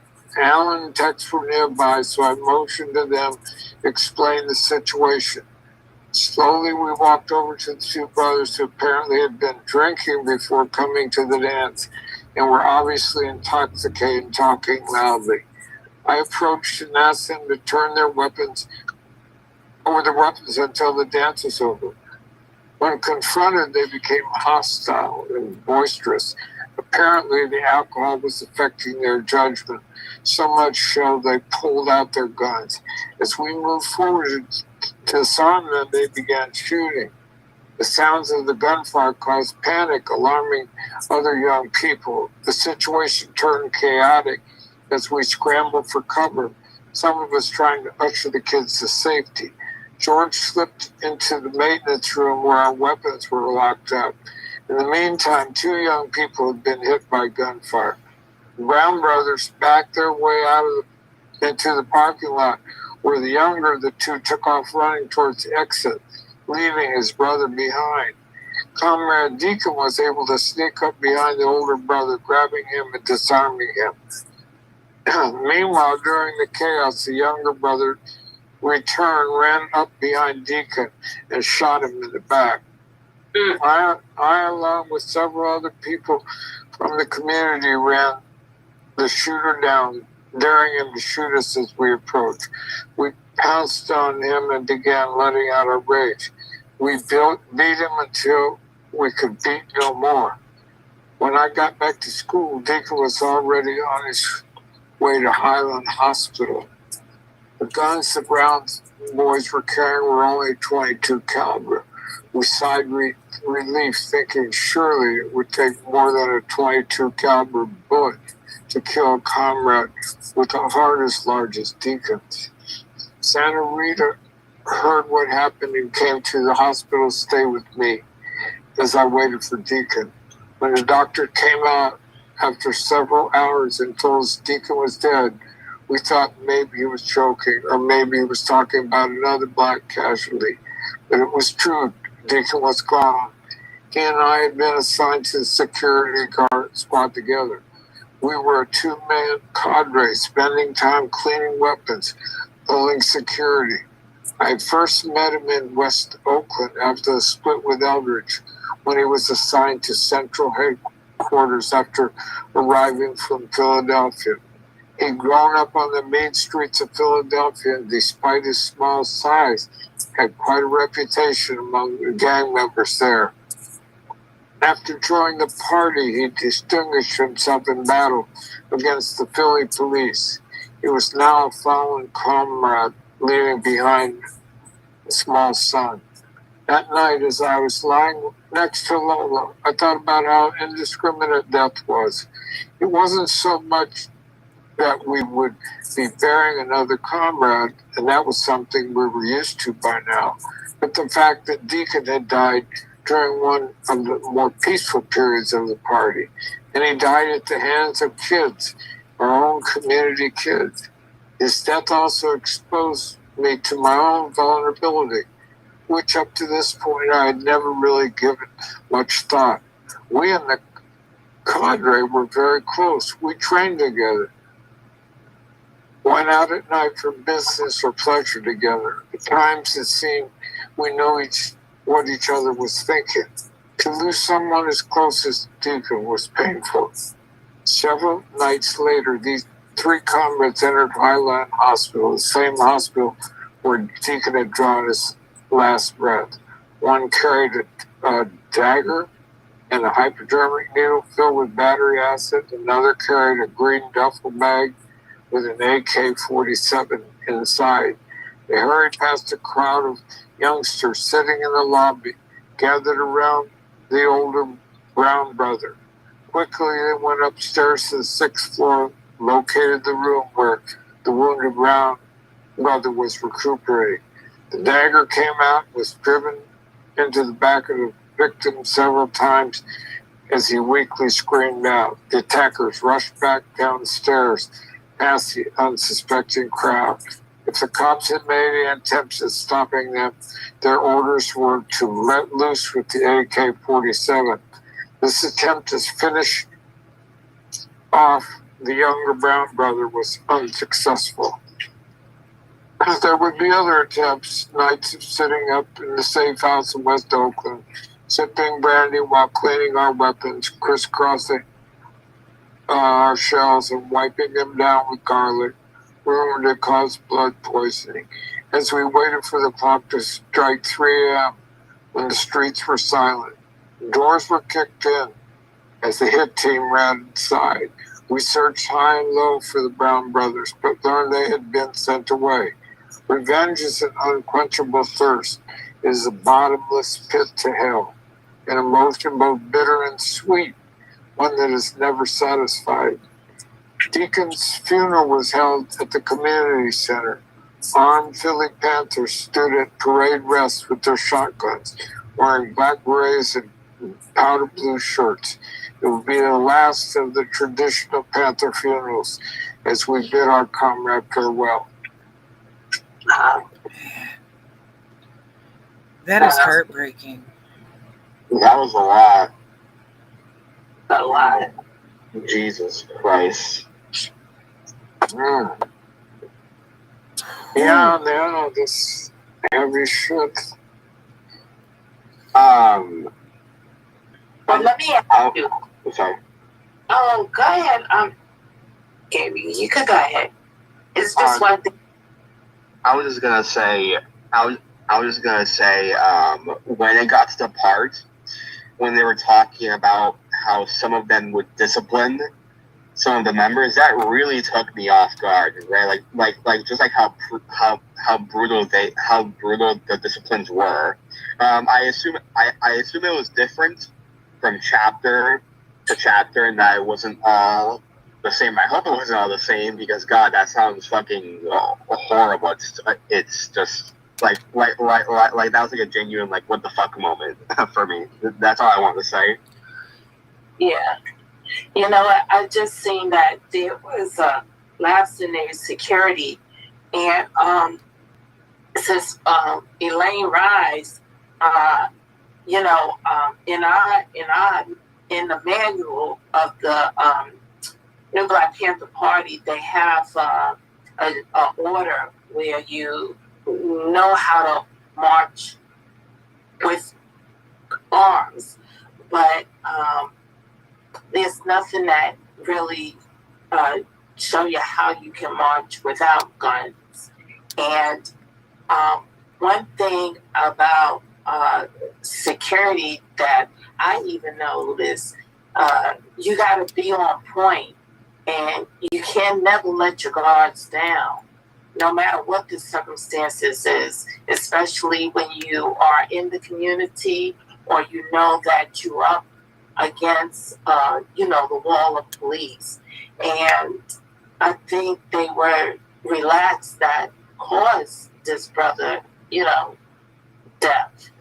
And that's one thing that I also noticed, that in the movement where, there are some people who needs protection, and you always have to stand on guard, not paranoid, but stand on guard in any situation. and that could have been avoided, you know. But then again, it shows that, you know, there are some situations where within our community, we turn against each other, where we end up being our own enemies.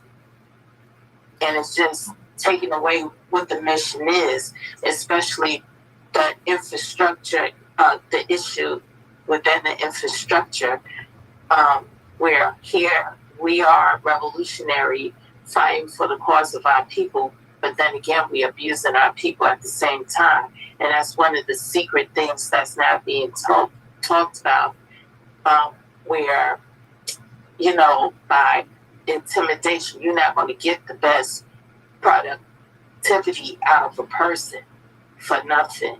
And, you know, this is something new that I'm finding out about, you know, Lane leadership. She was a very strong leader, but this type of abuse and, you know, the lack and the hole in the security really have put a fist into kind of dismantling the, you know, the rise of the Black Panther again, after all these other, you know, barriers that really, you know, trying to break down the party for itself, where it's just self-destructing.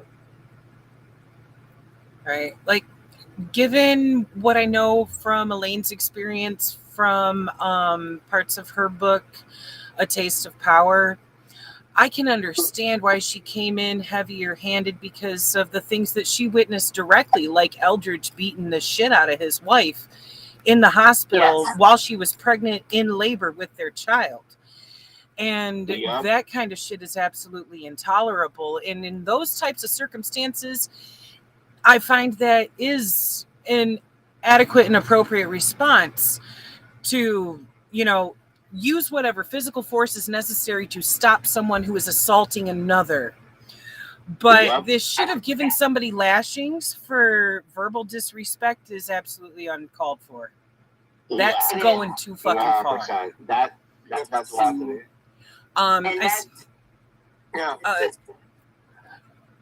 Sorry to interrupt. I just wanted to point out that both Comrade Shay and Comrade Andy have their hands up too and had some input to put on the table, and we are running short on time. So I want to give them an opportunity to speak as well.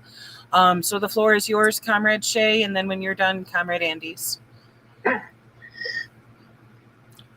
You know, I disagree totally with them lashes.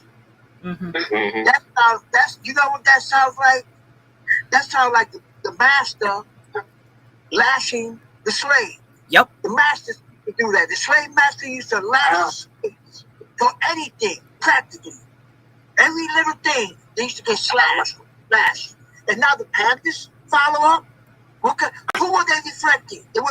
Were they reflecting revolutionaries, or were they reflecting the slave master? Exactly. That's kind of revolutionary. That's how I see it. You know, and I'm totally against that kind of stuff. That's torture. You know, I mean, it's the same thing in prisons. You know, I can't accept it. I can't accept it. I also want to know how you reduce a scream pit. Because when it got to that part of the lashings, I suspected that perhaps there was something involving internalized racism. I'd imagine, at least. I would imagine so, probably too. That kind of shit's out of line. But yes, Comrade Andy. Yeah, I think that there's a couple of points about this that really have to be understood, and again, it goes. A lot of it stems from the paranoia of the times that people were suspect of all sorts of, you know, spies and all kinds of agents, and they were right to be paranoid, if you want. I mean, it's sort of like that joke. just because I'm paranoid doesn't mean something's not after me. You know, it's sort of like an ever-present danger for any revolutionary.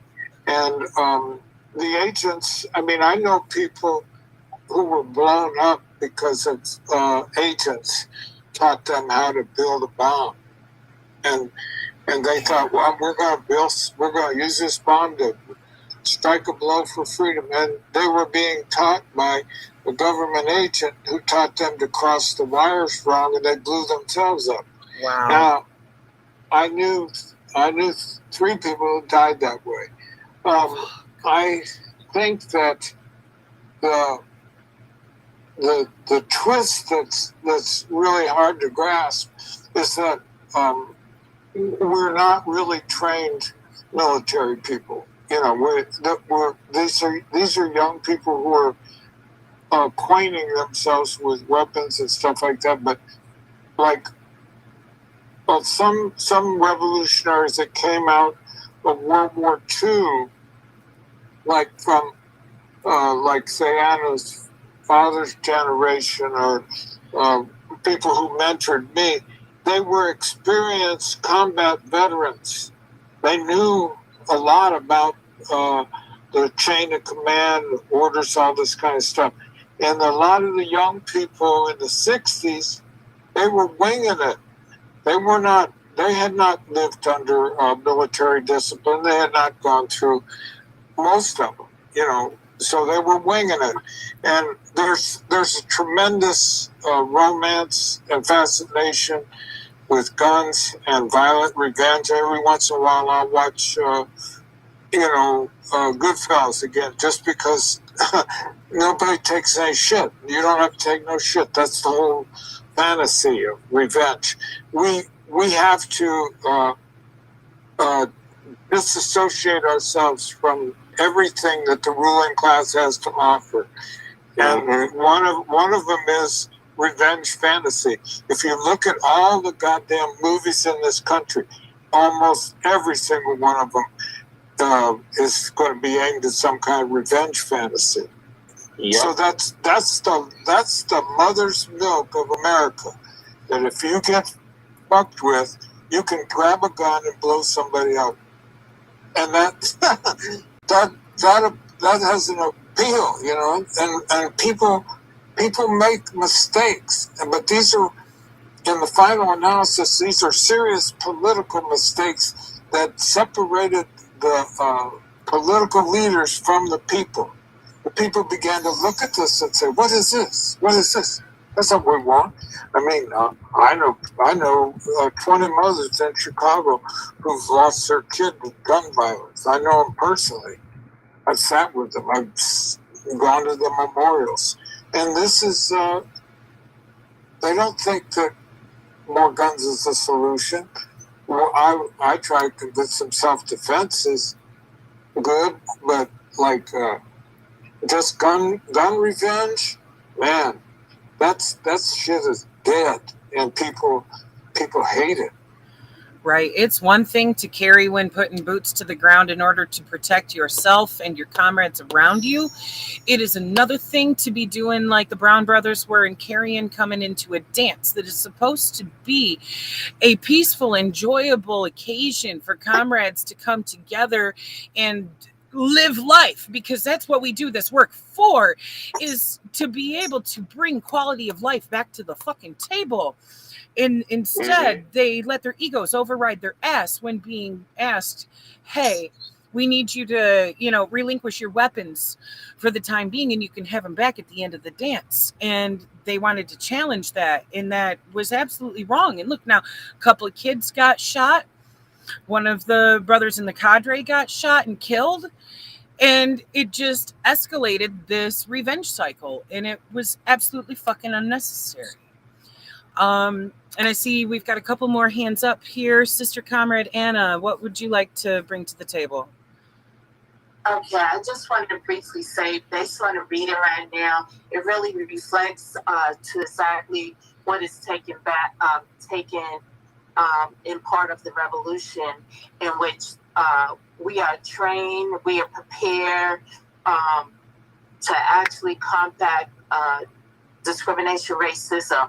Mhm. But there's one thing that I noticed, which less emphasis is being placed on, is to look at the holistic view of the Conrad, where mental health means everything.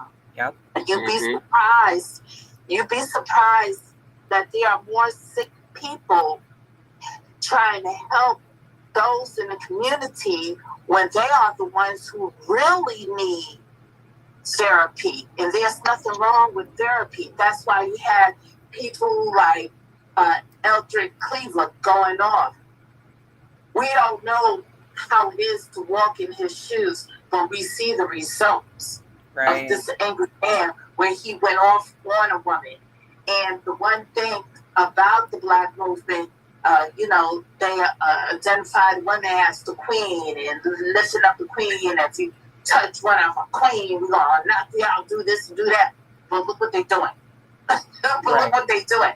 Same thing with Huey Newton, which, Brother Chad Hammond, he wasn't no angel. He was very talented as well. But the one thing that we really need to look at is the holistic view of the Conrad. It's good to train for the people.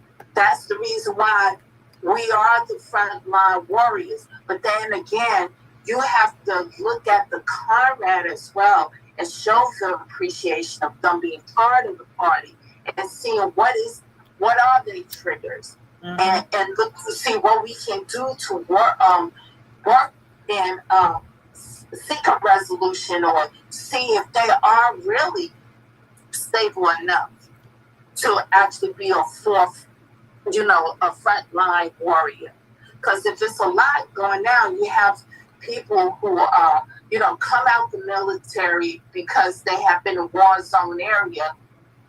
You don't know that PTSD gonna flare up, or what would trigger them, where they would just go ballistic, and that's one that we gotta look into. And that's the reason why we need to bring more licensures in here. It need to be more calm period where we can, have those moments of enlightenment, form of therapy, and just value that Conrad and see what is this trigger and what can relax him, or her. Right. That's all I want to say. It's very important, and that's one reason why we definitely need to rebuild the healthcare facet of the Serve the People programs, not just for our communities, but for us too, because the work is stressful, and we can see in these autobiographies where that ends up coming out in interactions between cadre, and it's heartbreaking. It's really fucking heartbreaking to see this type of stuff happen.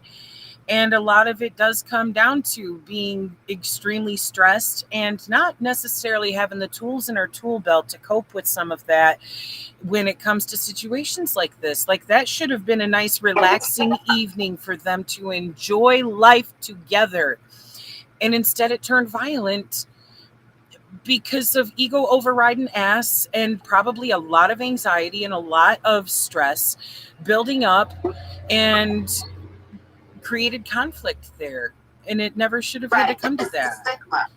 Yeah, we have to look at the stigma, because you know what, to be a man in a ghetto or black male, or just living a hard life, oh no, you can't seek therapy, because you know what, that means that you're weak. So in the Black community and Latino community, it's like, you got to deal with your situation. You got to internalize it. You got to really bury it down. And you don't know. It will just manifest and just grow, where you're going to just launch out at people. And this is something, like you say, sister, in which is a health matter, in which have not been addressed and looked at. It's something I have worked on building, and people look at it, well, It's your healthy. No, it's not. It's something. Before you can shout any kind of power, you got to shout black. Oh, no, excuse me. You got to shout out health power. Yes. You know, Yep. you're not going to be a service to people if you're not, if you're a disservice to your own self. You know? Exactly. Absolutely. And I want to highlight one of the things you said there, because that's one of those really fucked societal paradigms that has been indoctrinated into us from the get-go by white supremacist capitalist patriarchy, trying to tell men that it is a sign of weakness to seek therapy. Fuck no, it's not. That is a strength to seek therapy, to be able to be vulnerable and talk about what is going on internally and to be able to address it and work on healing it. That is a strength.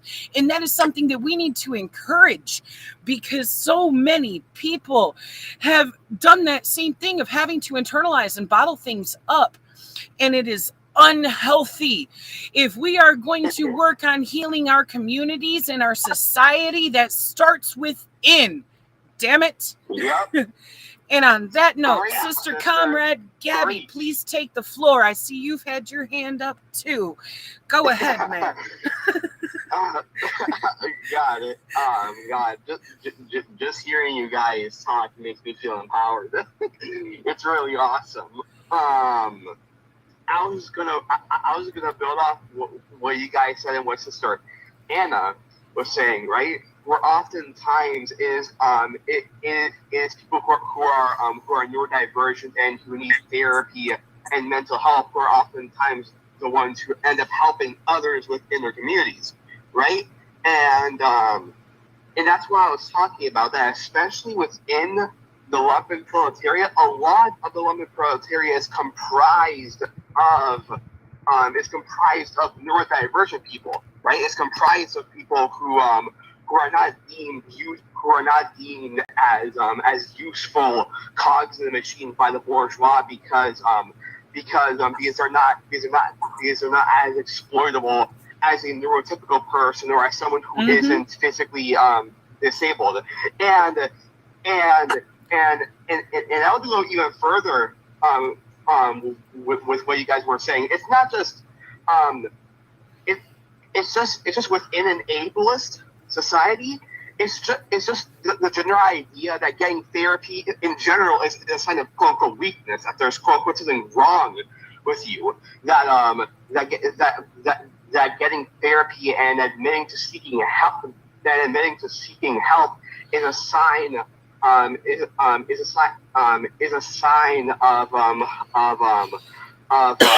you being weak. But that is not true. Mental health and being able to just talk your shit out with someone is a human right. Yep. It's a necessity. It is something that we all need.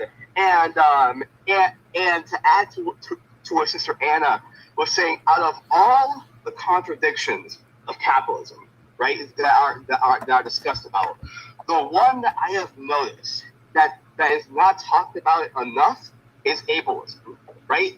To me, out of all the contradictions of capitalism that I have seen that are discussed thoroughly, ableism is one of the only ones where I rarely, if ever, see anyone discussing it. And it's a shame. It's a shame because there is so much internalized ableism that a lot of neurodivergent people and that a lot of physically handicapped people have. Because of the able society that we live in, a socialist movement. The goal of a socialist movement is to combat all contradictions of capitalism. Not some, not almost all. Every single last one. Yes. Because if one is left to fester, then that contradiction will either lead to the restoration of the primary contradiction, or it will become a primary contradiction itself. Damn right. Yes. Preach. Fucking A. And that's the thing, like when it comes to life under capitalism, our value as human beings gets completely fucking devalued by this system, by our adjacency to capital itself. and how that system views us if we are disabled in any way, shape, or form, that therefore limits their ability to exploit our labor for their purposes of gaining profit. And that right there is fucked, because it completely devalues so many people, not just systematically, but it reflects even deeper when it comes to our mental health, because that alone is a form of violence against the people and harms us too. It is. And you know, and us looking into what's taking place now, especially with AI, they're going to be three essential things: time, speed, as well as lack of feelings. And that's going to really be the big thing in which they're going to move out the humanistic view of a person in place of something that's more robotic. What you're going to do with, with those people once you get rid of those jobs, show people that they're not worth the value of being productive. And once you lose that gift of being productive in society, then how would you serve society? But you have those big capitalistic cats say, well, there's only one thing that we can do, and that's through population control. Get rid of them. Mm-hmm. Yep. Honestly, I think that's Sorry. I think that's a huge factor when it comes to the shit that's been happening the last few years, with housing being treated as a commodity and so many people losing their finances under COVID and ending up also being unhoused when we already had so many people in that situation. And it's grown exponentially in the last few years. And that is a huge facet of population control, because when you are left without the means to house yourself and the ability to protect yourself from the elements, that is a violation of your human rights that harms your life itself. And this is one of those things we really need to address, because housing is necessary for survival, therefore it is a human right. Right. Yes. And they are, society is really blanking in this situation. But one thing I have to say quickly, that I noticed what the young generation age group is doing. Not only you have people that's homeless, now you have more people that's houseless. They say, why would I pay this bill? After 9/11, take New York for instance, you had the mostly rich people who lived in that area but were scared to death in addition of paying that high rent and mortgage and condo. They say, hey, why would I work so many hours and put so much into an apartment where you look into your condo, your home, and you have nothing in it, practically, because you're paying like, what, $1,600, $1,800, $2,000 worth of mortgage and rent?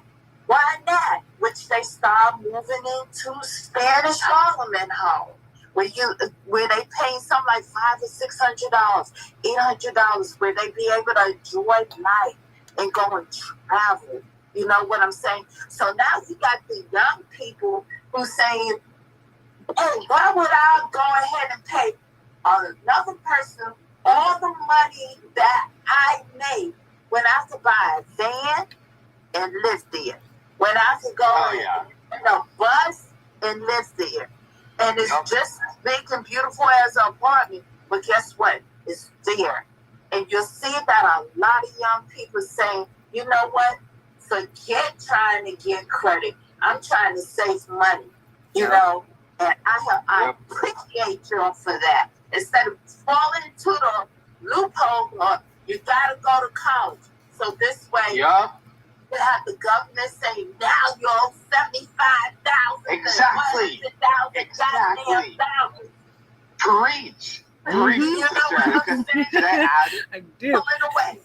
You are speaking right to my soul, because on multiple facets, like, I'm one of those people who was going to college to become a surgeon. And like I'm even after paying out of pocket for my first degree, I am over $50,000 in debt for the following degrees. And it's a shame that I ended up fucking my back up in a car wreck and have never been able to make use of those degrees. And not only that, it removed me from that adjacency to capital and deemed me lumpen because I can no longer be fucking exploited. And you know what they doing, sis and brothers? Fire away. What they doing, sisters, is that they taking away all the trades. Exactly. That's what I'm saying. Yep. Sister Anna, can I add to what you said? Could I add to what you said, Sister Anna? Uh-huh. I was just going to say that no, yeah, you are 100% correct because like when you're growing up, because I've said this before and I'll say it again, and in fact I believe Joey himself said this when we discussed that at a certain point, but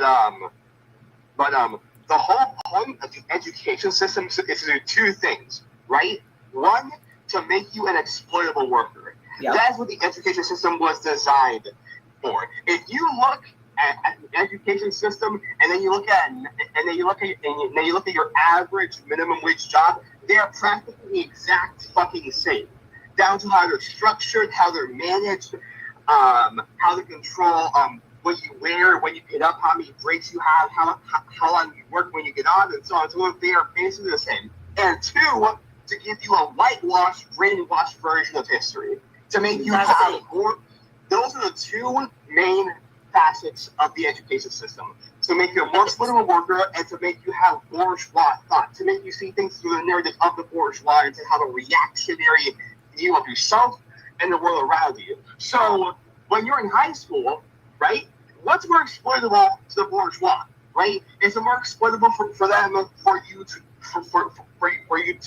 go into vocational college, find a trade, and become financially stable, or is it more profitable for them for you to go to a normal college, not be guaranteed a job, and then you end up having $500,000 in debt, and you will never be able to get it out for the rest of your life. Never. That's why it's never talked about. That's why it's never talked about. Because I kid you not,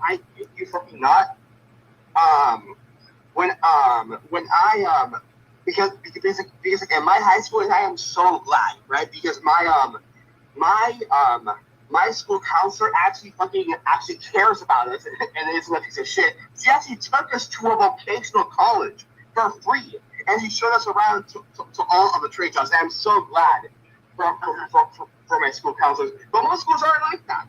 Most schools. I'm sorry. I was gonna say most schools. I'm sorry. No, go ahead, sis. Because what you're saying is absolutely correct. And I want to add to that. Now what they're doing is shifting the need for education by making us indebted to the government. Now they're using our health situation so we can be indebted to the government as well, because there's nothing free. Okay? Exactly. Now they have this marketplace health insurance where you be dependent on the government, and you got all these hospitals monopolizing businesses by buying up all these lands, buying all these property, where we're going to be indebted health-wise and educationally. Yup. Damn straight. It's another form of oppression and violence. Yep. I love you guys so much. I love talking to this group. It's so wonderful. Like seriously, whenever I come to this group, It never fails to make me feel empowered and happy. So yeah. Annie has his hand up. Annie. Yes. Go ahead, Andy. I wanted to, before we go, I did want to add a couple of points. One thing is there's a certain reality about California that comes across through all this writing that Aaron did. And California is like the fantasy land, right? I mean, that's part of it is that people came there from every part of the country to go there to make their fame and fortune or whatnot. But if you were like a lot of people in Oakland came from Louisiana and Texas and the Deep South, but they came California, settled in LA or Oakland because there was huge amounts of jobs there and stuff like that, and that now all the things from that era that we understand, we're continuity. We're the continuity in the Second Rainbow and the comrades, different organizations. We go back to that era, and we're bringing it forward. We're bringing all this knowledge forward. But what we're not doing, we have to recognize that this is a completely different era. And if the civil rights movement, I would say that the absolute height of the civil rights movement happened just before Martin Luther King was killed, and then, but Watts was an expression of the civil rights movement. The Panthers were an expression of the civil rights movement. And the point that starts to come home here is the civil rights movement is essentially over.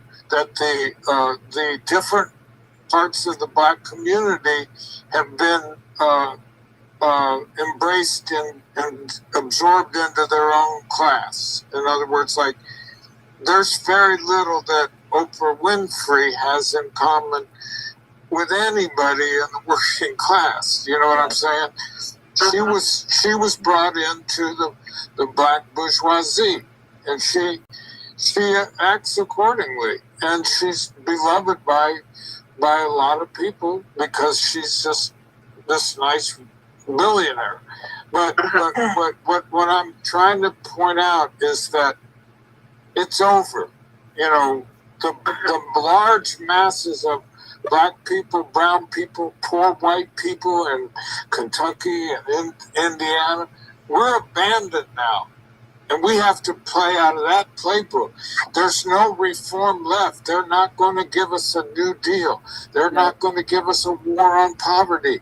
They ain't going to give up shit now because there's no percentage in it. You can't.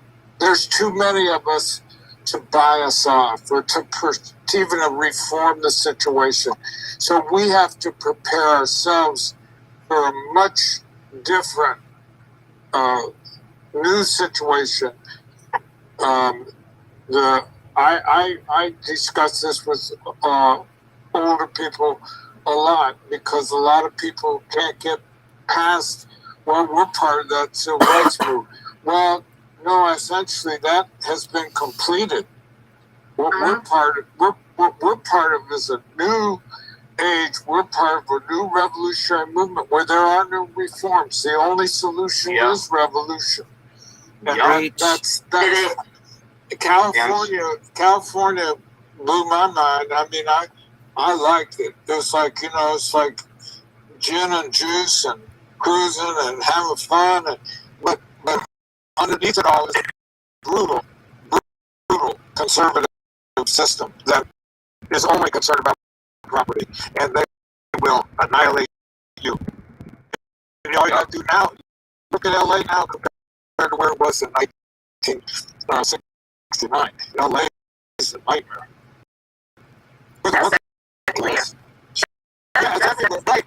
Right. We live in a dystopia shithole. Yeah. Damn right we do. Comrade Shay, I see you were raising your hand a couple of times there. I would like to hear your input too, brother. I agree with Brother Andy. Totally. But I'm going to say this.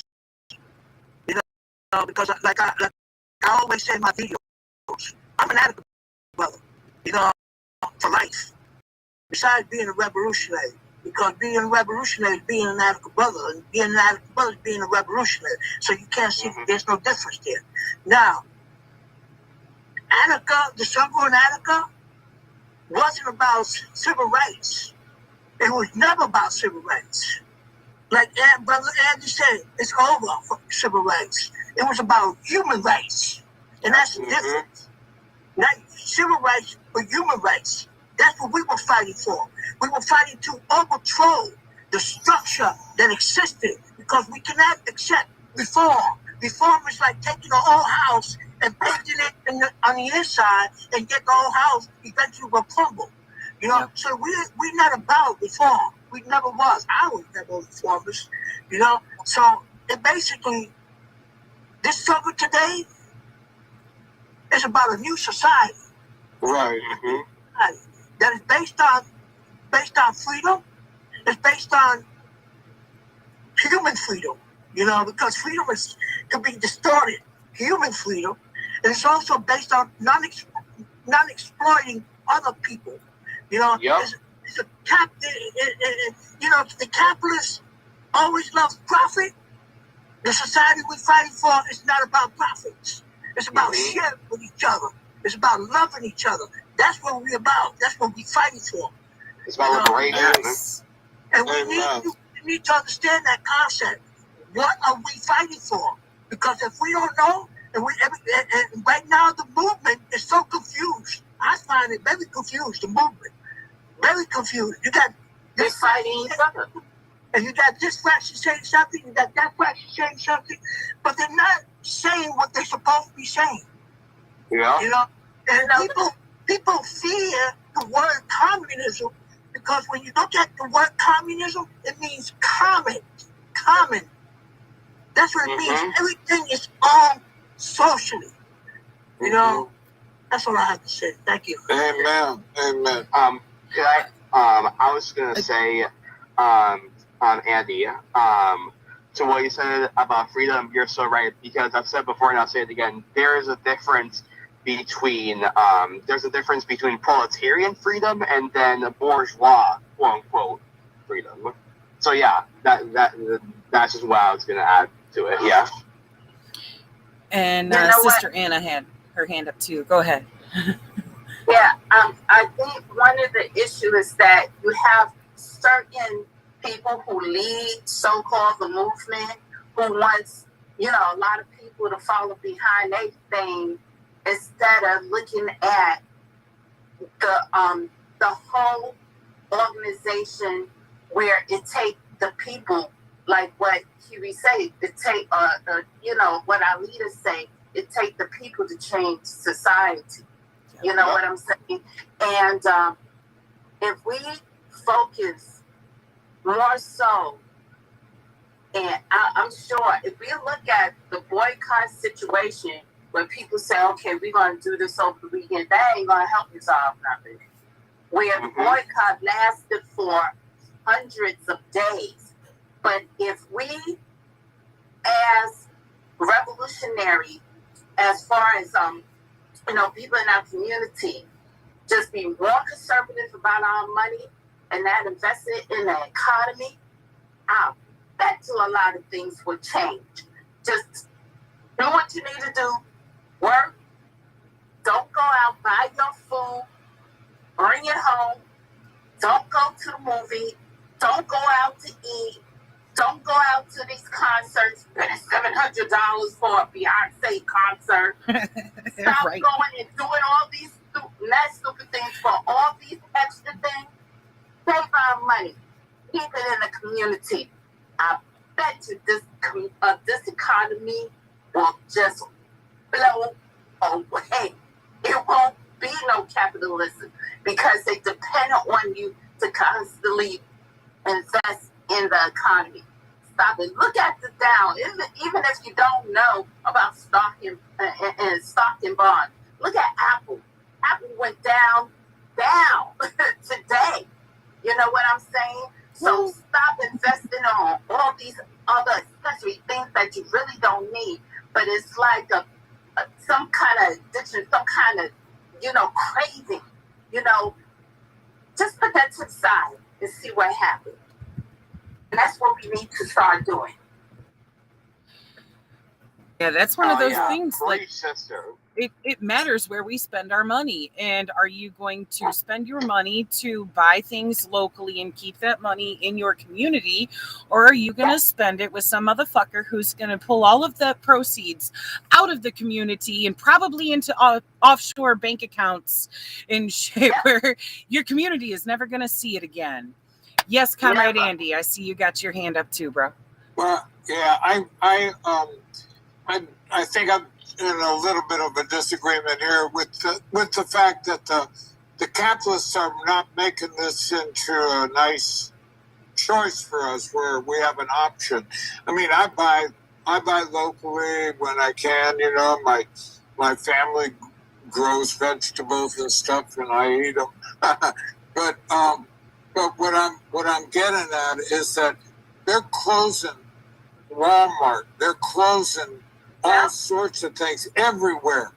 And why are they doing it? They're doing it because it's no longer profitable. When they see all the working class people that come to Walmart, they go like, they calculate all that. How much are they spending? What if we set up something like Amazon so they can order it online on their phone and then get that way? I mean, the working class right now, if you go on Whatnot or some on a YouTube channel and look at the working class is desperately trying to sell off everything it owns just to pay the rent.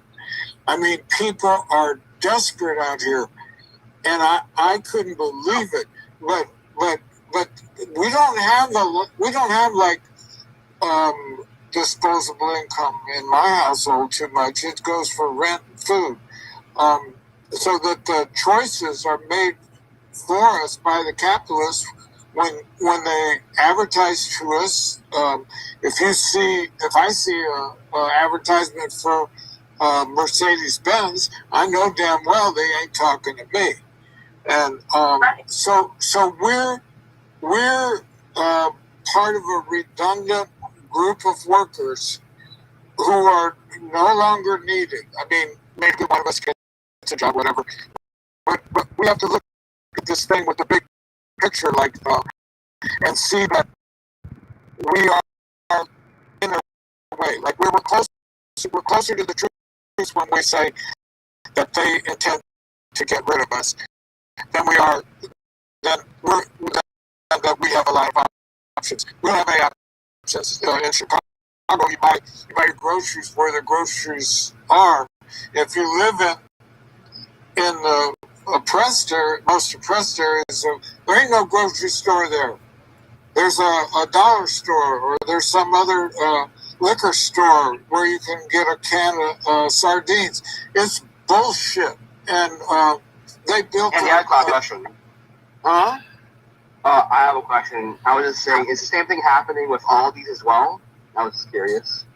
We have all these. They were real run down for a while. Now they're built back up, and it's a pretty good place to shop. But Brother Andy, look what you're saying. You mentioned that all these businesses like the Beast of Bentonville, Walmart, read up on them. All these businesses that have been open 24/7 when the whole country has shut down that are Trump supporters. You have Wendy's, you have McDonald's, you have the Beast of Bentonville, Walmart. You have all these markets, these grocery stores that have been very active in taking our money. But if you stop investing in those type of businesses, I know it's addictive, just like drugs. I'm sure we will be pulling away from the the capitalist system, which trying to drive us back into doing that. You know. Well, the only thing I would say is about that is that we actually have an option that I think will work. Boycotts have only had limited success in history, and I think that one of the best was in the original American Revolution. You didn't buy English tea, no matter how much you liked it. And then some people say, well, I like English tea a lot. The hell with the boycott. I'm going to have my tea.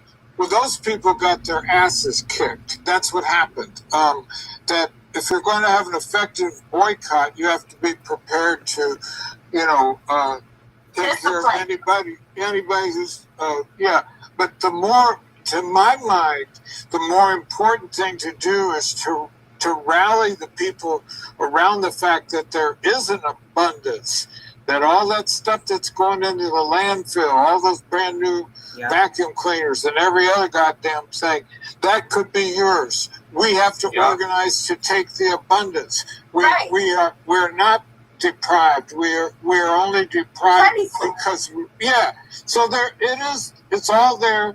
We have to organize and the people will grasp this vision. Yeah. They will say, "God damn it, you're right. We could have it all. Why won't we? Why? Let's organize to take it all." I believe that it'll happen. It'll break like a tidal wave. One thing I just want to add. Go ahead, Gabby. No, I was just going to say, with what Andy, with what you were saying, Andy, that you're 100% correct in that we do have abundance. And I said before, and I'll say it again, what we have is not a resource problem. It's a socioeconomic problem. Right. It's only a socioeconomic problem. There are enough houses in the U.S. to house every single last homeless person who would still have more than enough. That's right. Which was, in fact, I believe I read somewhere, with just 1% of Jeff Bezos' wealth, he could end world hunger. Just like that. With just 1% of his wealth, he could end world hunger. Just like that. We have enough resources, we have enough houses, enough food, enough water, enough anything for us to survive. The problem is that the reason why they're not being utilized is because we live in a socioeconomic system that prioritizes profit above all else. If it's profitable, no, then it's useless. That's the society that we live in. Look what they do at the end of a business with these 24-hour restaurants. Excuse me, that's 24 hours for Wendy's and Hardee's. They throw all the food away. Yeah, you know what I saw? They call it a federal crime. And it's fleecing of America. It's artificial scarcity. Yep. That's part of the design there behind not just that fact of them throwing away resources that they could be distributing to people who need it, but also the closing down of the grocery stores, the creation of these food deserts. It is artificial fucking scarcity. That's what they're doing with the housing market. That's what they are doing with all of these things that are necessities for life itself being treated as fucking commodities. And that right there is a lack of ethics. And this brings my thoughts like full circle back to something that both Andy and Shay were pointing out a few minutes ago. When it comes to the way that this system operates, the reason why we need revolution and not fucking reformism is because we need to build a system based on ethics. But look what they're doing to the banks. But look what they're doing to the banks. Before it was FDIC, now it's that. Right. Check your bank. And you know how grandma used to take her money and put it in her bosom or put it in the mattress? Or bury it in the backyard? Invest it all in the bank. Yep. To add to what you said, sister Trisha, one thing that people need to understand is that capitalism has never been about supply and demand. It has never been about supply and demand. Because you know what's in high demand right now? Clean and affordable water. But you see most people don't, but you see a lot of people don't have that. You don't have that. And you know what's also in high demand? Housing. But yet there are millions of people in the US who don't have housing. It has never been about supply and demand. It has been what is the most profitable. What can I do to maximize profit in the quickest and most efficient way possible? So yeah. That's what I want to say. That right there is why they create that artificial scarcity, is because if supply and demand isn't going the way that they want it to increase their fucking profit margins, they try to force it that way, that direction with that artificial scarcity. I mean, you see it even on shit that it's like, okay, you can find a jar of fucking honey that has been sealed for a couple thousand years and that shit's still edible, but these motherfuckers want to put an expiration date on it in the grocery store. We are collecting Himalayan salt to salt our food with that has been in existence for thousands of fucking years, and it's got an expiration date on it. Motherfucker, don't tell me that shit goes bad. The only way it's gonna go bad is if you don't seal your shit and it gets moisture in there. Come on now. These things are designed to trigger people, and they'll see that expiration date and like, oh fuck, I gotta throw this away and go buy more. No, you don't. There are only, that might apply to certain things like chicken that ain't frozen. By all means, if it's more than 2 days old, toss that shit so you don't get sick. But other things, it's like, no. And like Andy was saying a minute ago about like vacuums and shit. Yep, the household goods that we see being thrown away in the landfills and shit. Man, do you know how many times my mom and I have stopped on the side of the road junkin', grabbing a couple $1,000 Kirby out of somebody's shit pile at the road, like, I'm gonna take this to the store to get it fixed. Because in Flint, we had a Kirby shop that we could just take shit to, like, can you repair this? And it might cost us $100 or $200 to get whatever fixed on that motherfucker, but that's a couple $1,000 vacuum. Why should that hit the landfill when it can easily be replaced? I mean, and we've done that countless times. We have had a whole collection of Kirby vacuums to distribute through our family from doing shit like getting a cord replaced. We are so wasteful with things that we do not need to be.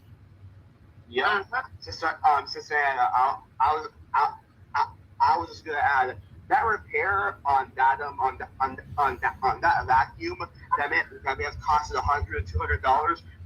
Does it amount to what the actual volume to what the actual vacuum actually costs, which is probably like $1,000. Those vacuums are easily $2,000 to $3,000.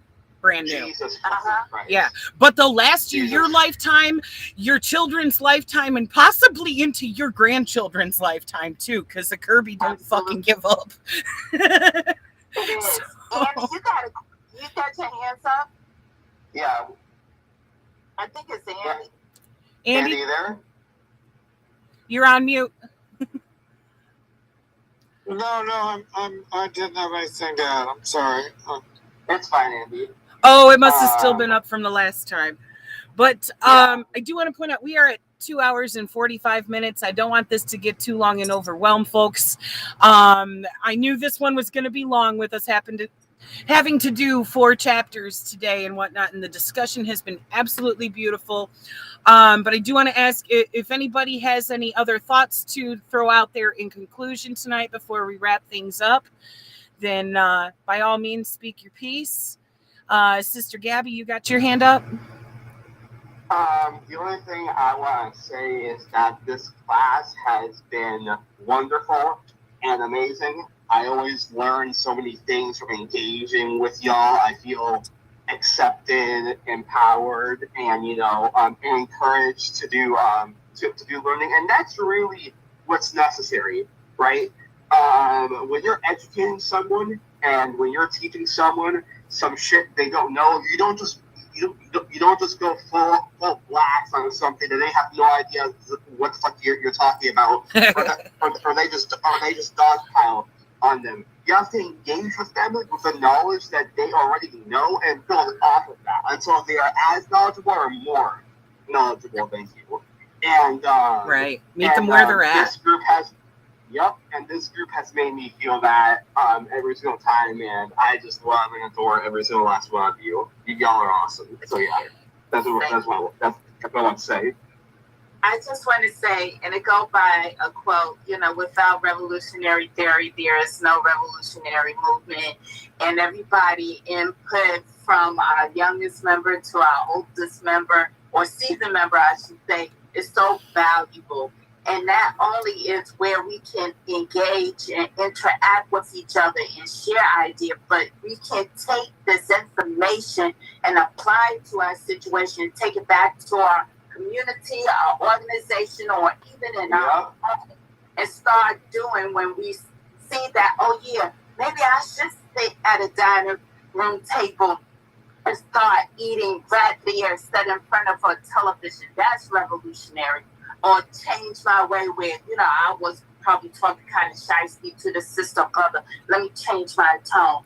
And just take what we read and just see what we can do to improve ourselves where, hey, let me go and start saving more and not give it to the beast of Bentonville who profit off of their employees. That's why their price is so damn competitive, except if you go to another Walmart and then they want to throw your ass out.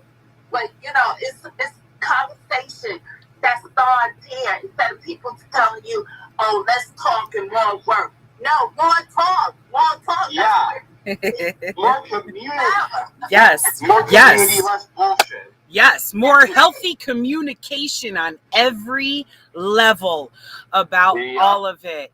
And on that thought, I would like to wrap this up in closing with one of the most beautiful quotes ever from one of the most beautiful revolutionaries ever, Comrade Che Guevara. And this might not be like verbatim, but one of the things that moves me the most is when he said that a true revolutionary is motivated by feelings of great love. And that's what it all comes down to. Yeah. And on that note, I want to send you guys all the Panther love I have in my heart. All power. Thank you all for being here tonight. All power to people. All right. Love y'all, comrades. Love you. Yes, love you. See you all Friday. We're going to be back here at, I believe that one is 4 p.m. Pacific Standard Time, 7 p.m. Eastern Time. And I'm greatly looking forward to it. Y'all have a beautiful night. Bye, everyone. Bye. Good night.